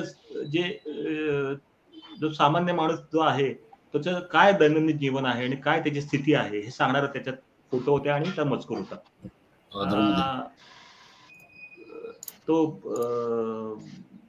तो केला. पण मला व्यक्तिशः असं वाटलं की मी स्वतःला फार रिपीट करतोय काय. मग माझं काम जरा मी थांबवलं. मग मी चित्रपटाचं दृश्य याच्यात हा एक पुस्तक आहे. हा फोटो सुद्धा इंटरेस्टिंग आहे. तुम्ही पाहाल की जेजुरी किंवा अशा सगळ्या ठिकाणी नववे जोडपं जेव्हा जातात पहिल्या लग्नानंतर दर्शन घ्यायला, तेव्हा त्या पायऱ्या उचलून घेऊन जायची एक प्रथा आहे, आपल्याकडे परंपरा आहे. नववे जोडप्या त्या नववधूला नवरा उचलून घेऊन जातो. पण या फोटोत तुम्हाला दिसेल की हा 70 वर्षाचा 70 पार केलेला माणूस आहे का आपल्या वधूला उचलतोय. तर ऍक्च्युली त्यांचं पूर्वीच लग्न झालंय, पण त्यांनी सुद्धा 4-5 पावलं उचलावं असं त्यांना वाटलं आणि तो प्रसंग मला मिळाला. त्यांना आपली परंपरा किती त्याचं मूळ धरलेलं आहे हे दिसतं आणि एक इंटरेस्टिंग लाईव्हली जग आपल्या समोर येतं महाराष्ट्रातल्या मानसिकतेचं. तर अशा प्रकारचं करायला राहिलं काय काय राहतं आपल्याला, आपण थांबतो कधीतरी आणि करतो. पण आता मी पुन्हा काम करतोय. मी फिल्म केली मधल्या काळात, एक महाश्वेता देवींची एक ती फार छान कथा होती. म्हणजे नैसर्गिक साधन संपत्तीची लूट ज्या 150 वर्षापूर्वी ब्रिटिशांनी आपल्याकडे केली, तशाच प्रकारची लूट आपण सुद्धा आपल्या सामान्य आदिवासींची करतोय, अशी ती कथा, असं त्याचं बीज होतं, कथासूत्र होतं आणि त्याला धरून ते मी केलं, त्याची फिल्म केली, मग काही डॉक्युमेंटरी केली आणि मग आता मधल्या काळात मी आता भटक्यांचं एक काम मोठं म्हणजे चालू आहे. तर भटके जे आहेत आपले, त्यांचं आंध्र प्रदेश, महाराष्ट्र, गुजरात, राजस्थान या टप्प्यामध्ये त्यांचे काही जीवनशैलीचे, त्यांच्या कलात्मक अभिव्यक्तीचे आणि त्यांच्या स्थितीचे असे काही फोटो काढायचं काम चालू आहे. बघू ते आता कधी बाहेर येत आहे, त्याला वेळ लागेल, पण 1-2 वर्षात त्याचं पण चांगलं या सगळ्या कामाचं एकत्र प्रदर्शन करावं अशी पण एक हे आहे. संपूर्ण एका छायाचित्रकाराचा प्रवास आणि त्याच्यावर झालेल्या आजूबाजू जगाचे संस्कार काय आहेत ते त्याच्यात यावेत. अनेक विषय आहेत. तुम्हाला अगदी तोंड दाखल सांगतो की आपल्याकडे महाराष्ट्रामध्ये विटांच्या रचना घराच्या बाजूला असतात, त्याचे माझे काही फोटो आहेत चांगले, माझ्या वेबसाईटवर दिसतील. तुमच्याकडे स्वयंपाकघरांच्या मधल्या रचना आपल्याकडे चांगल्या असतात. हे भटक्यांचं जे आहे त्यांची कलात्मक अभिव्यक्ती पण असते, ती त्याच्यामध्ये पकडायचा प्रयत्न आहे. संपूर्ण महाराष्ट्र उभा राहील अशा प्रकारे काहीतरी एक मोठं प्रदर्शन करावं अशी एक कल्पना आहे. बघू 1-2 वर्षात ती झाली चांगली या लॉकडाऊनच्या काळात विचार. 23 सालापर्यंत वगैरे त्याला काही चांगली गॅलरी मिळाली तर आपण ते करायचा प्रयत्न आहे. सर, साधारणपणे चित्रकार असो किंवा छायाचित्रकार असो, एक आपल्याकडे एक कल असा दिसतो की सुंदर स्त्रियांची सुंदर चित्र काढणं किंवा सुंदर स्त्रियांचे सुंदर फोटोग्राफ्स काढणं, त्याचबरोबर सुंदर निसर्गाची सुंदर निसर्ग चित्र काढणं किंवा निसर्ग चित्रांचे चांगले चांगले क्षण टिपणं. तर तुमच्या छायाचित्रणात सुंदर स्त्रियांची सुंदर निसर्गाची छायाचित्र फारशी दिसत नाहीत. अशी छायाचित्र काढण्याचा मोह कधी झाला नाही का? नाही काढलेलेच मी, असं काही नाही, पण ती माझी म्हणून मी सांगावी असं काही मला वाटलं नाही. म्हणजे मी पश्चिम घाटाचे फोटो काही काढायला सुरुवात केली होती, सह्याद्रीचे, आणि मग त्याच्यात जो जिओग्राफिकल पॉइंट ऑफ व्ह्यू आहे तो त्यात येईल अशा प्रकारचे, आणि त्यातले आर्ट फॉर्म काही थोडंफार काम झालं, पण मला असं पुढे ते राहून गेलं. कधी कधी आपले काही प्रकल्प अर्धवट राहतात. विषयाला अस्पृश्य ठेवण्यात माझी काही मानसिकता नाही. सुंदर गोष्टी मी काढलेल्या फोटोत पण सौंदर्य आहे ना. तुमचा दृष्टिकोन वेगळा आहे. निसर्गामध्ये दिसणारं सौंदर्य आहे का माणसांच्या चेहऱ्यावर सौंदर्य आहे, ते आपला दृष्टिकोन आहे. तुम्हाला सौंदर्य सौंदर्य तर तुमचा दृष्टिकोन आहे, माझा हा दृष्टिकोन आहे. मला याच्यात सौंदर्य दिसतं, तुम्ही याच्यात सौंदर्य नाही असं म्हणता, याच्यावर माझा आक्षेप आहे. सर, तुम्ही फोटो फीचर सुद्धा केलेली आहे प्रेस मध्ये असताना. म्हणजे मला वाटतं माधुरी दीक्षितचं सुद्धा फोटो फीचर तुम्ही केलेलं सकाळमध्ये, किंवा श्रीराम लागूंचं, असे मोठ्या व्यक्तींची सुद्धा फोटो फीचर्स तुम्ही केलेली आहेत. त्याविषयी काय सांगाल? बघा, त्यावेळेला असं होतं ना की बराच 60, 70, 80 दशकामध्ये, 90च्या दशकामध्ये अनेक मान्यवरांचे फोटो काढणे आणि ते लोकांना फोटो बघायला पण मिळायचे नाही, तर ते तेव्हा काढले जायचे. ती चांगली परंपरा होती आणि त्या व्यक्तीचं कौतुक करण्याचा एक तो भाग होता, त्यांचे फोटो काढून चांगल्या प्रकारे केले. आपल्याला म्हणजे मला सगळं असं वाटतं की माझं हे काम आहे. माझ्या सगळ्या कामाचं तुम्ही धागा बघाल की सगळ्या सामान्य माणसांच्या जीवनातलं रिफ्लेक्शन आणि सामान्य जनाचं रिफ्लेक्शन माझ्या आवडीचा भाग आहे. मग आता मला त्या पटलं ते केलं. त्याचं काही नाही. आपलं ज्यात सर आपलं जे आपल्याकडे मी कोणी सांगितलं म्हणजे मी कोणी सांगितलं म्हणून फोटो काढलेले नाही. ओके म्हणजे ते एक माझं म्हणा की प्रत्येकाचं असतं तसं. त्यामुळे मला वाटेल ते काम केलं. मी ते स्वातंत्र्य उपभोगलं. स्वातंत्र्य घेतलं. त्या स्वातंत्र्याच्या काही खामिया ज्या असतात ते पण येतात. सुंदर लोकांचे फोटो काढले की पैसे जास्त मिळतात. जास्त पैशावाल्यांचे फोटो काढले की जास्त पैसे मिळतात. कारण त्यांना आपण सर्व्हिस देतो. तर त्याच्यामुळे काही फरक पडतो. पण आपल्याला जे वाटतं ते आपण करावं. मला वाटतं की कलाकार म्हणून, एक माणूस म्हणून, एक नागरिक म्हणून आपण आपली भूमिका असली पाहिजे काहीतरी. हो. जी माझी आहे. ही आहे माझी. तुम्हाला आवडेल, नाही आवडेल हा तुमचा प्रश्न आहे आणि तुमचं स्वातंत्र्य आहे. तुम्ही मला तर आवडलं नाही म्हणू शकता. पण माझं हे काम आहे. असं मी अगदी नम्रपणे सांगतो. त्याच्याकरता काही मला तुम्हाला ओरखाडे मारायचे नाहीत. तुम्हाला बोचकारे पण काढायचे नाहीत. तुम्ही ते घ्या, आवडलं ठेवा, नाही तर फेकून द्या. काही फरक पडत नाही. आपल्याकडे छायाचित्रांच्या दृश्य भाषेचे सार्वत्रिकरण कितपत झालंय असं सर वाटतं तुम्हाला? कारण एखाद्या सृजनात्मक कलात्मक छायाचित्राचा आस्वाद घेण्यासाठी लागणारी दृष्टी, ती दृष्टी कशी सिद्ध करता येईल?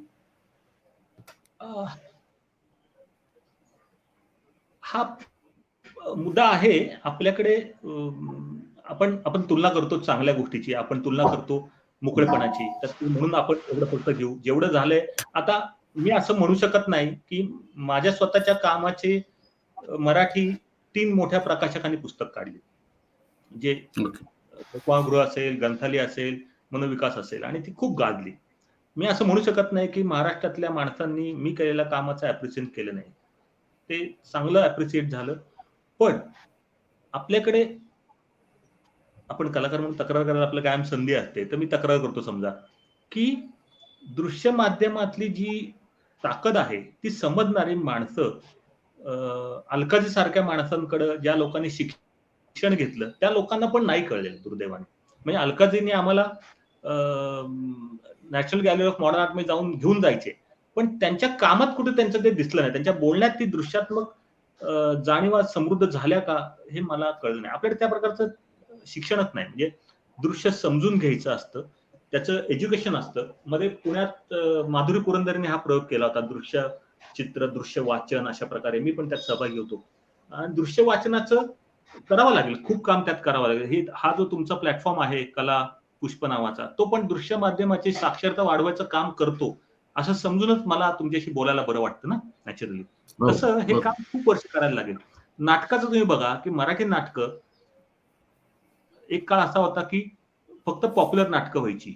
जसं तुम्ही म्हटला, की सुंदर स्त्रियांचे फोटो, निसर्गाचे फोटोच पॉप्युलर असतात. तसं त्याच्यात फक्त मनोरंजन नाटकं व्हायची. पण नंतर नाटकांमध्ये इतके वर्ष काम करून प्रयोगशील नाटकं आली आणि आता एक वेगळ्या प्रकारचं नाटक महाराष्ट्राचं घडायला लागलं. क्लासिकल गाण्यांचा कार्यक्रम पुण्यामध्ये सवाई गंधर्व होत होता.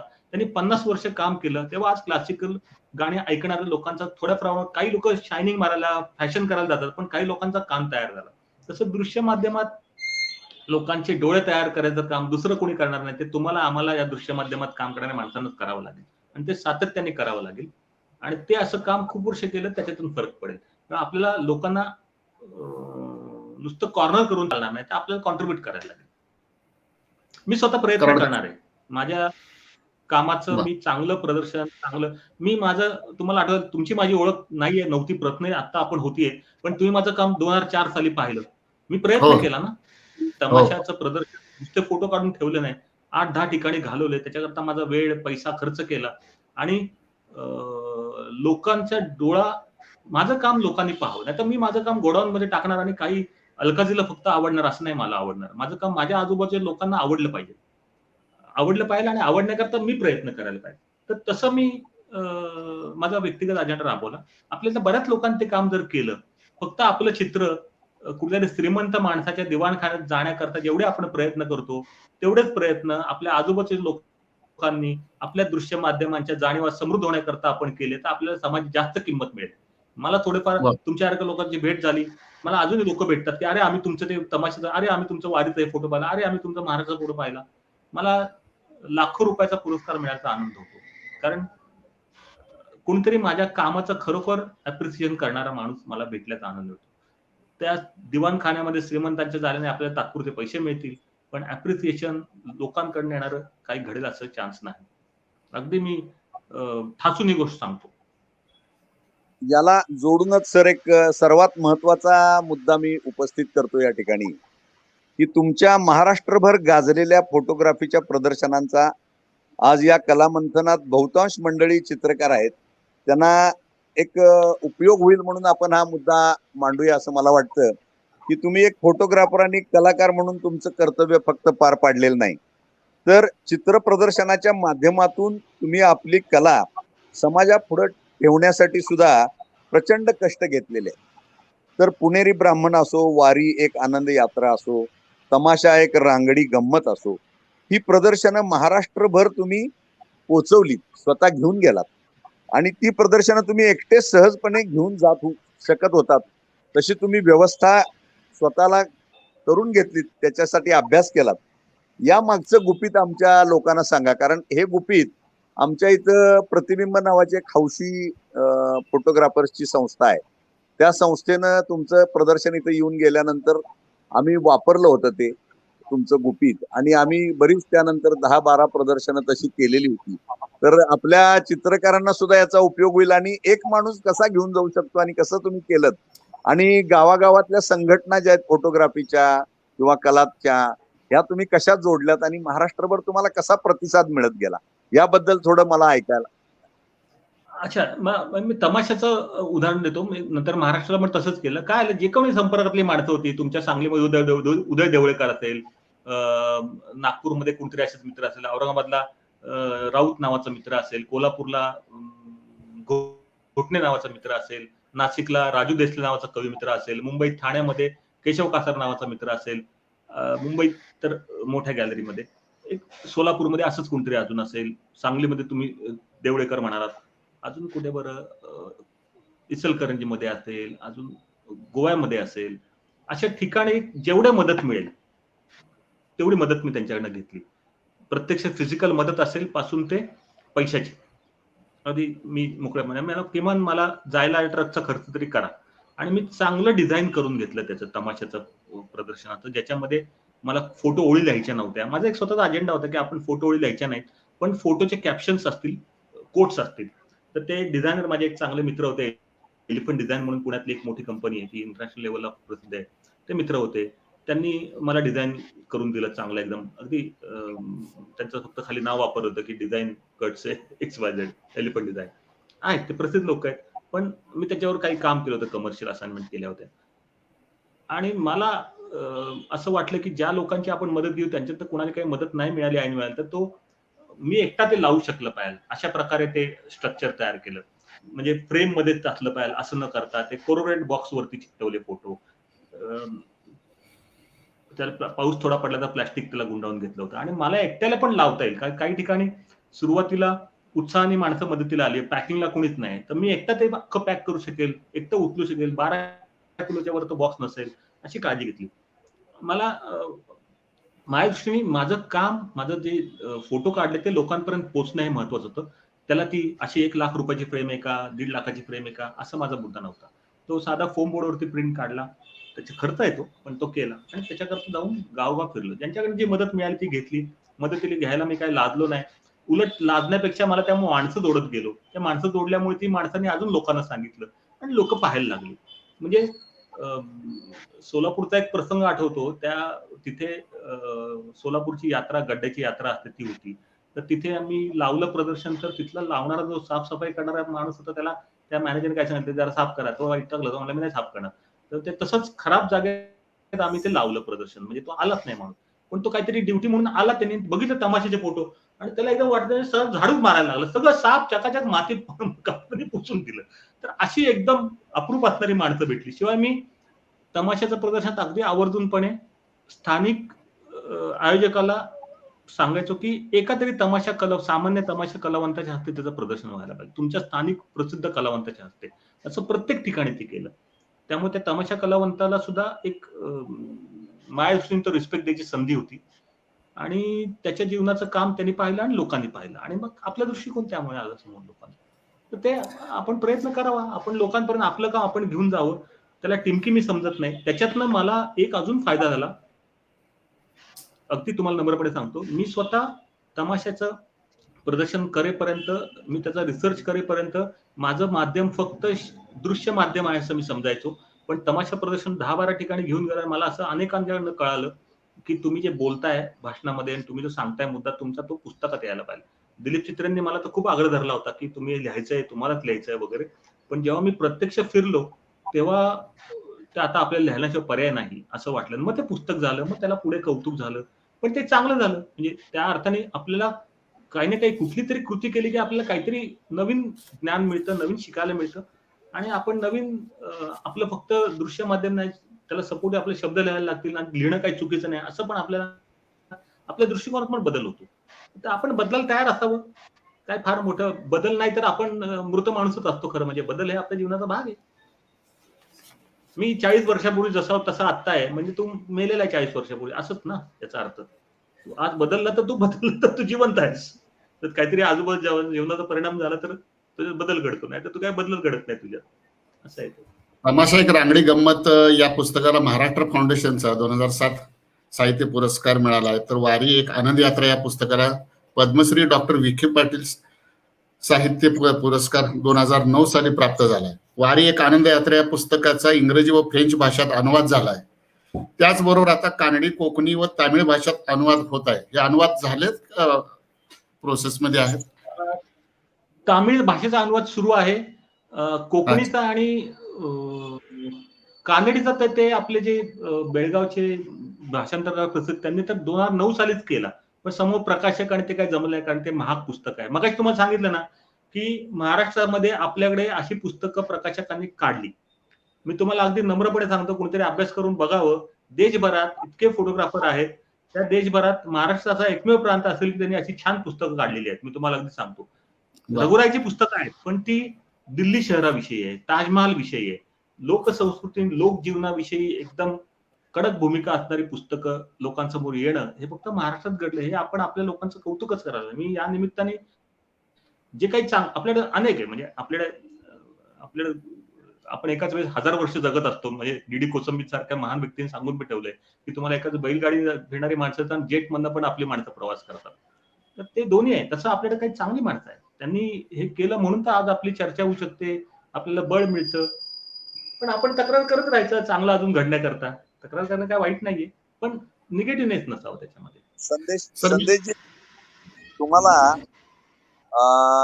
दिलीप चित्रेंचं तुम्ही उल्लेख केलेला आहे की त्यांनी तुमची दृष्टी प्रगल्भ करण्यासाठी तुम्हाला मार्गदर्शन केलं, किंवा अलकाजी तुम्हाला भेटले, रघुराय भेटले, की ज्यांनी तुम्हाला हे प्रदर्शन किंवा मालिकांचं एक नवीन हे दिलं.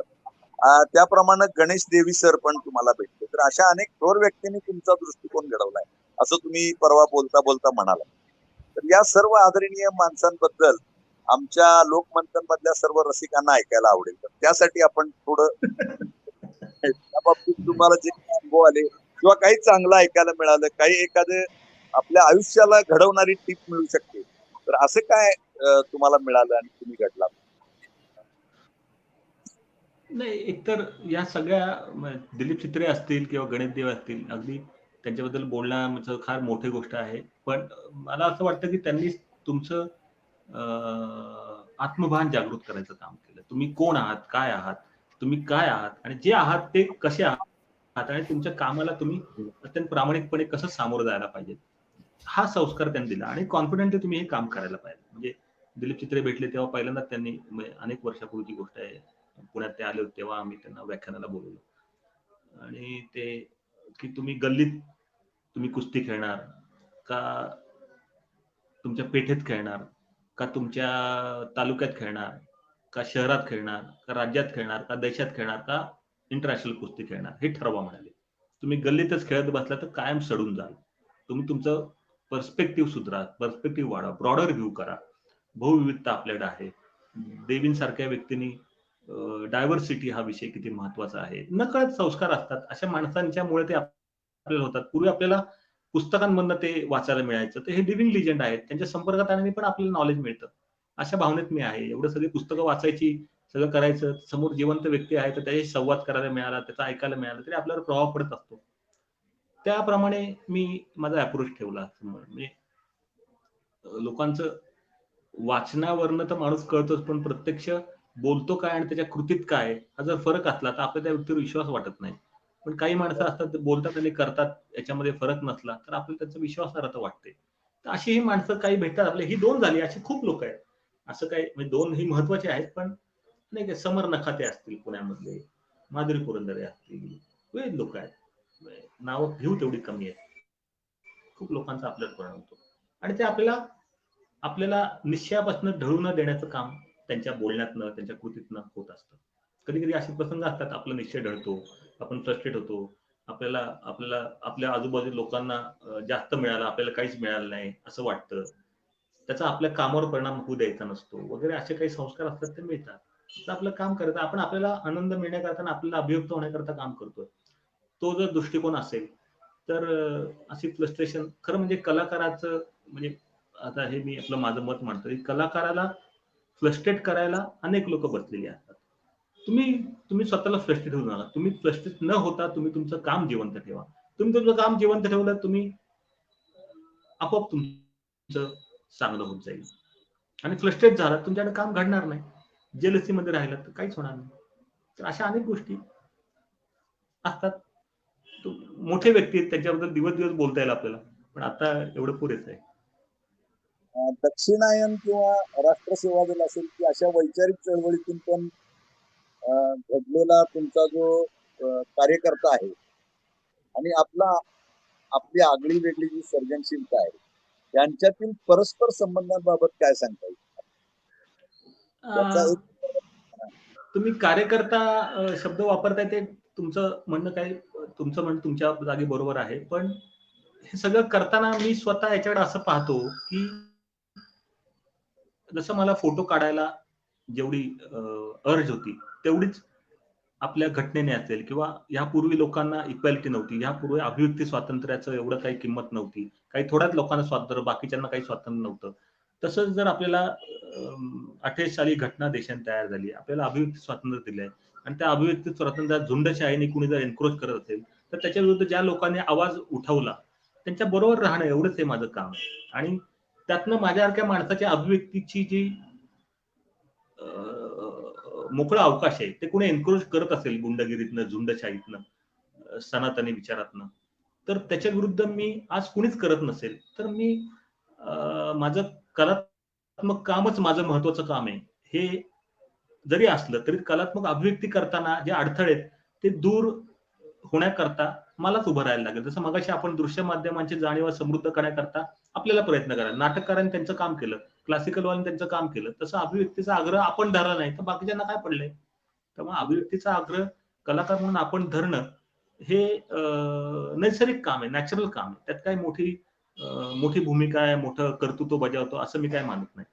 ते माझं रोजच्या जसं आपण जेवतो, खातो, आंघोळ करतो तसं ते काम आहे असं मी त्याला पाहतो. आणि त्या माध्यमातूनच ते काम करतो. तुमचा गेल्या वर्षी लोकप्रभामध्ये एक लेख प्रसिद्ध झाला होता सर, याला जोडूनच घे तुम्ही. लेखाचं नाव होतं पुढच्या पिढ्यांसाठी तरी. अभिव्यक्ती स्वातंत्र्याचा संकोच केला होतोय त्याकडे तुम्ही लक्ष वेधलंय. तुम्ही अभिव्यक्ती स्वातंत्र्याच्या चळवळीतील सक्रिय कार्यकर्ते आहात. तुम्ही आता थोडी भूमिका मांडलेली आहे, थोडी सध्या समाज माध्यमामधून किंवा एकूणच बाहेर वातावरण जे आहे ते अभिव्यक्ती स्वातंत्र्याला फार पोषक आहे असं वाटतंय तुम्हाला? नाही, ते नाहीये, हे तर आहे ना, म्हणून तर आपल्याला आपलं जे काम आहे ते सोडून त्याच्याविषयी जास्त फोकस लक्ष करायला लागतो. मला याच्यातनं भीती काय वाटते म्हणजे का, मी आपण केलेली कलाकृती मांडण्याची स्पेस नाही हा मुद्दाच नाही माझ्या, ती स्पेस तर गेलेलीच आहे. पण तुम्ही विचार सुद्धा करू नका अशा टाईपची कलाकृती करण्याचा, हा मला जास्त धोकादायक वाटतो. म्हणजे एखाद्या कलाकाराला आता मी असं केलं तर ह्या स्थानिक गुंडांना आवडणार नाही म्हणून मी ते करायचंच नाही, तर ही ना खूप मोठ्या प्रमाणात दहशत आहे आणि ती तुमच्या विचारांवर, तुमच्या मेंदूवर पण पकड घ्यायचं काम या सिस्टीम कडनं करण्यात येतं. आणि मला वाटतं हे मोठं कट करत नाही. त्याच्याबद्दल आपल्या लोकांमध्ये जागृती करणं हे मला वाटतं आवश्यक आहे. ती भूमिका आहे याच्यामध्ये.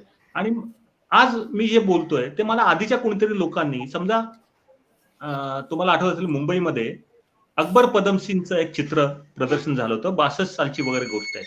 त्यावेळेस त्यांनी एक चित्राचा आक्षेप घेतला गेला आणि कुणीतरी पोलीस कंप्लेंट केली आणि पोलीस कंप्लेंट करायला पोलिसांनी त्यांना बोलवलं. तर त्यांनी सांगितलं त्यांना की हे प्रदर्शन आहे माझं आणि प्रदर्शनात मांडण्याचा माझा मांडलंय मी, माझा अधिकार आहे, मी मांडले. ते चूक आहे असं तुम्हाला वाटत असेल तर तुम्ही मला शिक्षा करू शकता, ती मी भोगायला तयार आहे, पण मला असं वाटत नाही मी चूक केलेली. हे त्यांनी त्या पोलीस इन्स्पेक्टरला सांगितलं, तिथल्या स्थानिक. त्याला ते पटलं, पण तरी केस उभी राहिली. कोर्टात पण त्यांनी हेच सांगितलं की मी माझं प्रदर्शन, माझं चित्र मी लावलेलं आहे. तुम्हाला ते जर गुन्हा वाटत असेल तर तुम्ही मला शिक्षा द्या, पण माझ्या माहितीप्रमाणे मला हे अभिव्यक्त होण्याचा आणि चित्र प्रदर्शित करण्याचा माझा अधिकार आहे. तो मी अधिकार अबाध राहण्याकरता मी प्रयत्न करत राहील. तुम्हाला शिक्षा द्या, मी शिक्षा स्वीकारेल, पण मी चूक केली असं मला वाटत नाही. तर त्यांनी ज्या प्रकारे भूमिका घेतली म्हणून आज आपले चित्र प्रदर्शित करता येतात. पण आता असं झालंय की आता चित्र प्रदर्शित करणं लांबच, तुम्ही चित्रच कशी काढावी याच्याबद्दलच गाईडलाईन्स आलेल्या आहेत. हो. त्याची जाणीव खरं म्हणजे नाहीये. म्हणजे मग मला असं दिसतं की मला अनेक मित्र सांगतात की तुम्ही हे कसलं काय, तुम्ही कार्यकर्ता नाही आहेत, आंदोलन कसलं करता, काय करता. मी म्हणतो आंदोलन नाहीच आहे हो, हे आपलं बेसिक अधिकार आहे आणि त्याकरता आपण जेवढं जमेल तेवढं करायला पाहिजे, असं माझं नम्रपणे मत आहे. काही त्यात क्या मोठं क्रांतिबिंदी काही नाहीये. क्रांतिबिंदी काय नाही, तर आपल्याला अभिव्यक्त होण्याचा अधिकार आहे. ती अभिव्यक्ती खाण्यापिण्याची पण आहे, अगदी मी तुम्हाला सांगतो नागरिक म्हणून. वेशभूषेची पण आहे. लोकांना फक्त कलेची अभिव्यक्ती वाटते. वेशभूषा तुम्ही कशी करावी हे ठरवायला लागलीत लोक आता. काय खावं, काय प्यावं त्याबद्दल ठरवायला लागलीत. मोठा प्रश्न आहे. आपली लोक जागे जेव्हा होतील तो सुदीन म्हणायचा. आता फक्त आपण आपलं तुमच्या म्हणण्याप्रमाणे कलात्मक अभिव्यक्तीबद्दल बोलतोय. सगळ्याच जीवनाच्या स्पर्श करणाऱ्या अभिव्यक्तीचा मुद्दा खरा ऐरणीवर आहे. तर जेव्हा लोकांना कळेल तेव्हा आपण शुभेच्छा देऊ. लोक काय याच्याबद्दल आपल्याला खून करतील असं म्हणतील, तर आपल्याकडे यापूर्वी लोकांचे झालेत आणि तुकारामांना पण वाईट अवस्थेत जावं लागलं. दाभोळकर, पानसरे, कलबुर्गी यांचे पण खून झाले. पण त्या लोकांनी त्यांचं काम केलंय आणि त्यांनी ते काम आपल्याकरता, तुमच्या आमच्याकरता केलंय. वैज्ञानिक दृष्टिकोन, धर्मनिरपेक्षता, इक्वॅलिटी या गोष्टी करता केलंय. तर ते चांगली गोष्ट केली. मला सुद्धा आपण त्यांना समर्थन, ज्या काळात त्यांचे खून होते त्या काळात आपण त्यांच्या बाजूला उभं राहिलं तर त्यांच्या कामाचा काय उपयोग आहे? त्यांच्या कामाचं आपण काय व्हॅल्युएशन करतो? त्यांनी चूक केलं असं म्हणणारी माणसं आहेत. खरं म्हणजे त्यांनी चांगलं काम, महत्वाचं काम केलेलं आहे आणि आपल्याला ते आज वाटतंय तर आपण त्या बाजूला उभं राहायला पाहिजे. मला असं दिसतंय की आज जर आपण उभं राहिलो नाही तर आपण कलाकार म्हणून, माणूस म्हणून केव्हाच मेलेले आहोत. तेव्हा प्रत्यक्ष मरण्याची काय भीती बाळगायची गरज नाही. आपण त्या याला घाबरून बसलो तर आपण नुसतं आपलं शरीर जीवन आहे, आपलं मन तर मेलेलंच आहे. तर मेलेल्या मनाने मला जगायची इच्छा नाही, जिवंत मनाने जगायची इच्छा आहे. फिजिकल मारायचं त्यांना मारू द्या, काय करायचं त्यांना करू द्या, शुभेच्छा आपण त्यांना देऊ. आपण आपलं काम प्रामाणिकपणे करू. कुठलाही आडेवेडे नाही, कुठलाही द्वेष नाही, गांधी बिंदी आहेत, तुकाराम आपल्या साथीला आहेत, काय प्रॉब्लेम नाही. शांततेच्या मार्गाने आपण करू, आपल्या कामात आपण करू. वा, सुंदर सर, सुंदर. सर, जवळपास 1.5 तास झालेला आहे आणि आपलं सुरुवातीलाच बोलणं झालं होतं की साधारणपणे 1.5 तासामध्ये मुलाखत संपावी. पण एक या कार्यक्रमाचा एक प्रथा असते की काही निवडक प्रश्न आपण जर काही मान्यवरांनी विचारलेले आहेत तर मी काही एक निवडक प्रश्न घेतो आणि आपण कार्यक्रमाच्या समारोपाकडे घेऊ. तर चित्रकार सांगलीतले आहेत सुरेश पंडित सर. मी त्यांचा एक प्रश्न घेतो, फोटोग्राफरचे पाहणं आणि चित्रकाराचं पाहणं यामध्ये साम्य आणि फरक काय आहे?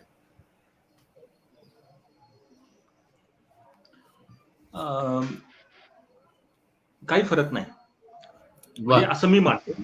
काही फरक नाही असं मी मानतो. त्याचं कारण की चित्रकार पेन्सिल असेल, ऑइल कलर असेल किंवा कागदावरती तो काढतो आणि छायाचित्रकार निगेटिव्ह असेल किंवा डिजिटल फॉर्म असेल आणि कलाकृतीच तो कॅप्चर करत असतो. तो टेक्निकल गोष्ट आहे.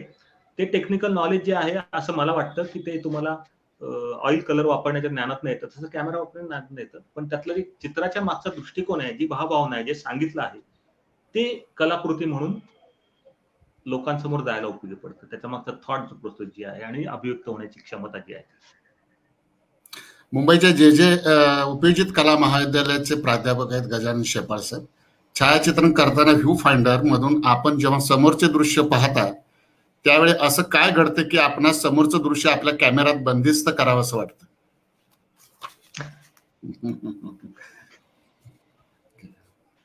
यापूर्वी आपलं उत्तर आलंय बरंच या प्रश्नाचं. या संदर्भातलं आले उत्तर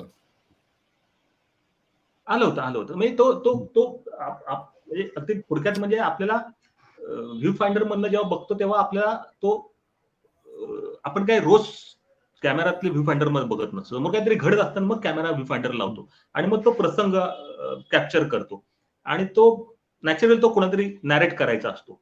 हीच भावना त्याच्या मागे असते. बाकी काही तो माझ्या व्यक्ती स्वांत सुखाय नाही येतो, तो लोकांशी संवाद साधण्याचं माध्यम म्हणून आहे ते कला ही. त्यामुळे ते संवाद साधण्याचं माध्यम म्हणून मी त्याला पाहतो. सर, धुळ्याहून प्राध्यापक चेतन मराठे विचारत आहेत, पूर्वीची ऑप्टिकल फोटोग्राफी व सध्याची डिजिटल फोटोग्राफी यातील कौशल्यपूर्ण फोटोग्राफी कोणती वाटते आणि ती का? मला माझ्या मागचा एक अध्यारूप प्रश्न आहे की पूर्वीची निगेटिव्हची फोटोग्राफी ही जास्त कलात्मक होती आणि आता डिजिटलची फार कचरा झाली आहे वगैरे, असं लोकांचं त्याच्या पुढचं विधान असतं.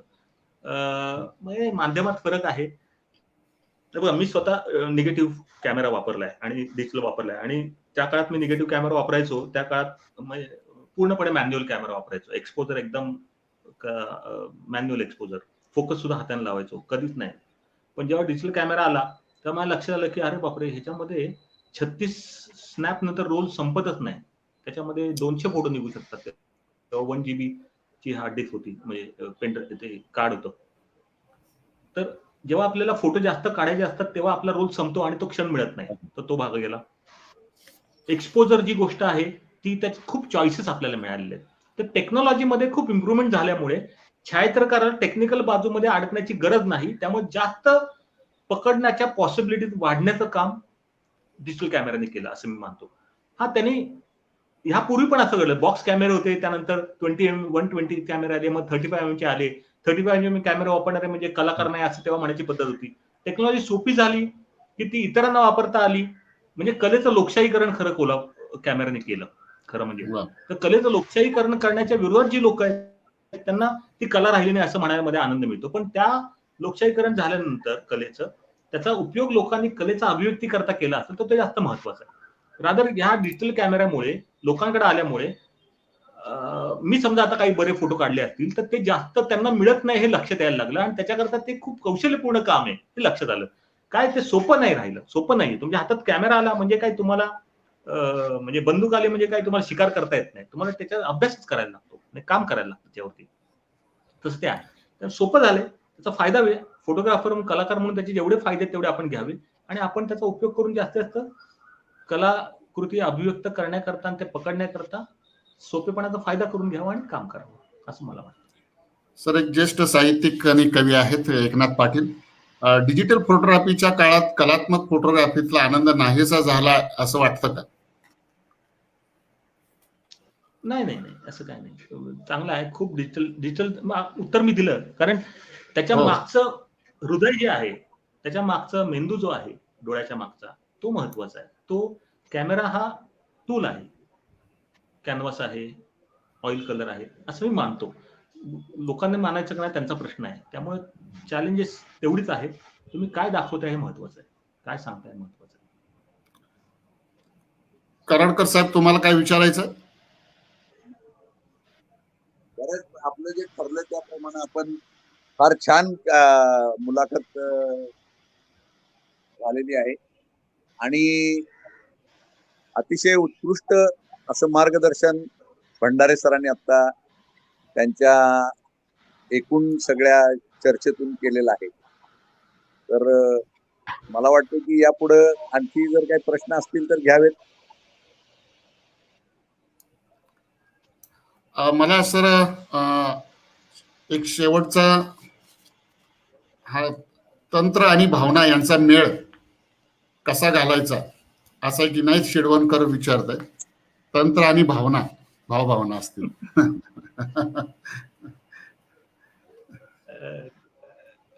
प्रश्न हे आहे शब्दात तंत्र आणि भावना मला नाही वाटत काय गोंधळ आहे फार. म्हणजे तांत्रिकता ही, जसं आपण एखादी सायकल चालवतो बघा, सुरुवातीला आपल्याला त्याचा बॅलन्सच करता हा, आणि मग नंतर लक्षात येतं की अशा प्रकारे पकडले ती बॅलन्स होतं सायकल. मग ती सायकल चालवतं हे पण विसरून जातो आपण, आपोआप यायला लागते. त्याचं काही आपोआप ब्रेक दाबला जातो, आपोआप होतं. त्यामुळे एकदा तुम्ही त्याचे रियाज तुमचा असेल तांत्रिकतेचा, तर तुम्हाला ते काही फार अवघड नाही होत. मग तुम्ही ती कलात्मक त्याची जोडणी करायला सोपं जातं, काही प्रॉब्लेम नाही. फक्त रियाज कमी असेल तर मात्र तुम्हाला मग गोंधळ होणार. ओके. सर, आपण कार्यक्रमाच्या समारोपाकडे येतोय आणि आभारापूर्वी आपल्या एका प्रथेप्रमाणे आपण पुढचा जो कार्यक्रम असतो त्या पुढच्या कार्यक्रमाच्या कलावंताचा आपण प्रोमो बघूया आणि त्यानंतर आभार होईल आणि कार्यक्रम संपेल. मी आता पुढच्या कलावंताचा प्रोमो आपण पहिल्यांदा बघून घेऊ.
अजिंठ्याच्या शोधाला नुकतीच 200 वर्ष पूर्ण झाली आणि अजिंठ्याची जी चित्र आहेत ती जागतिक वारसा मध्ये ती गणली जातात आणि अजिंठ्याच्या चित्राविषयी बोलणार आहेत प्राध्यापक राजू महाजन. खरं तर राजेंद्र महाजन हे त्याच भागातले आहेत आणि खूप वर्ष ते अजिंठ्याच्या चित्रांचा अभ्यास करतायत आणि त्यांनी बरंच काम केलंय अजिंठ्याच्या चित्रांच्या संदर्भात. तर त्यांच्याकडून आपण अजिंठ्याच्या चित्रांची जे काही विषय आहे, शैली आहे, ते संपूर्ण त्यांच्याकडून आपण जाणून घेणार आहोत आपण पुढच्या कार्यक्रमामध्ये. मी या कार्यक्रमाचा समारोप करण्यापूर्वी भंडारे साहेब, आपणाला काही बोलायचं आहे? आपण बोललात. बोलतो. मी एक फक्त वाक्य बोलतो की तुम्हा सर्वांचे आभार.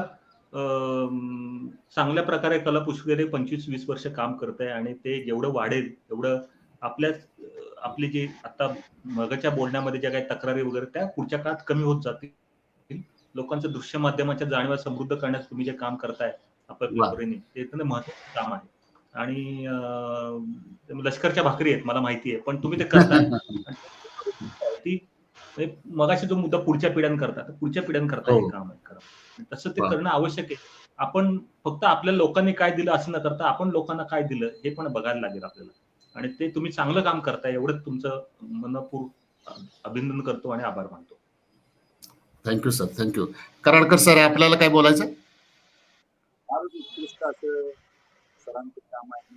आपण जे इतक्या वेळ ऐकतो या पलीकडे आणखी काय आता आपल्याला बोलायचं असेल, आणखी कोणाला प्रश्न असले तर घ्या, नाहीतर सर आपण काय करूया, थोडी वेळेची मर्यादा पाळूया, कारण मागच्या सगळ्या कार्यक्रमामध्ये ही एक तक्रार आहे, कार्यक्रम 2 तासापेक्षा अधिक होऊ नये आणि बरेच प्रश्न आहेत खरं तर विचारण्यासाठी, पण आता हे सगळेच प्रश्न या कार्यक्रमात घेता येतील असं नाही. पुन्हा कधीतरी आपण सरांशी आपण याच विषयाच्या अनुषंगाने आपण संवाद साधू.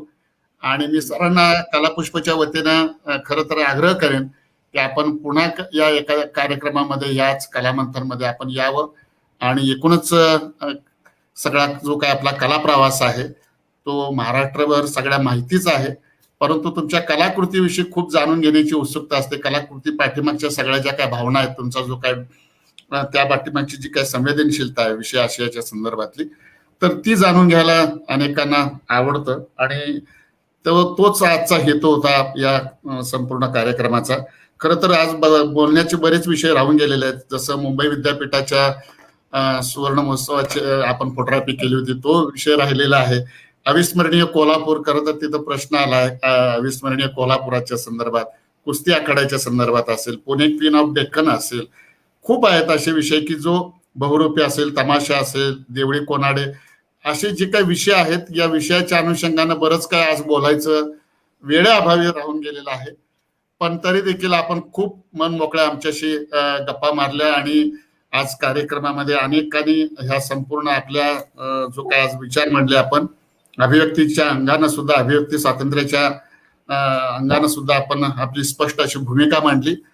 मी आज या कार्यक्रमात या कलामंथनमध्ये आपण उपस्थित राहिलात आणि ह्या संपूर्ण कलामंथनची एक उंची वाढवली.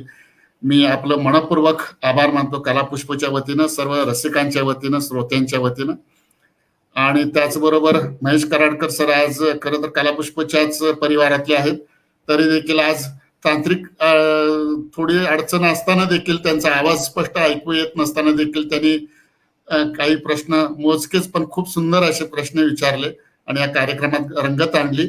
मी कराडकर सर आपले देखील मनपूर्वक आभार मानतो.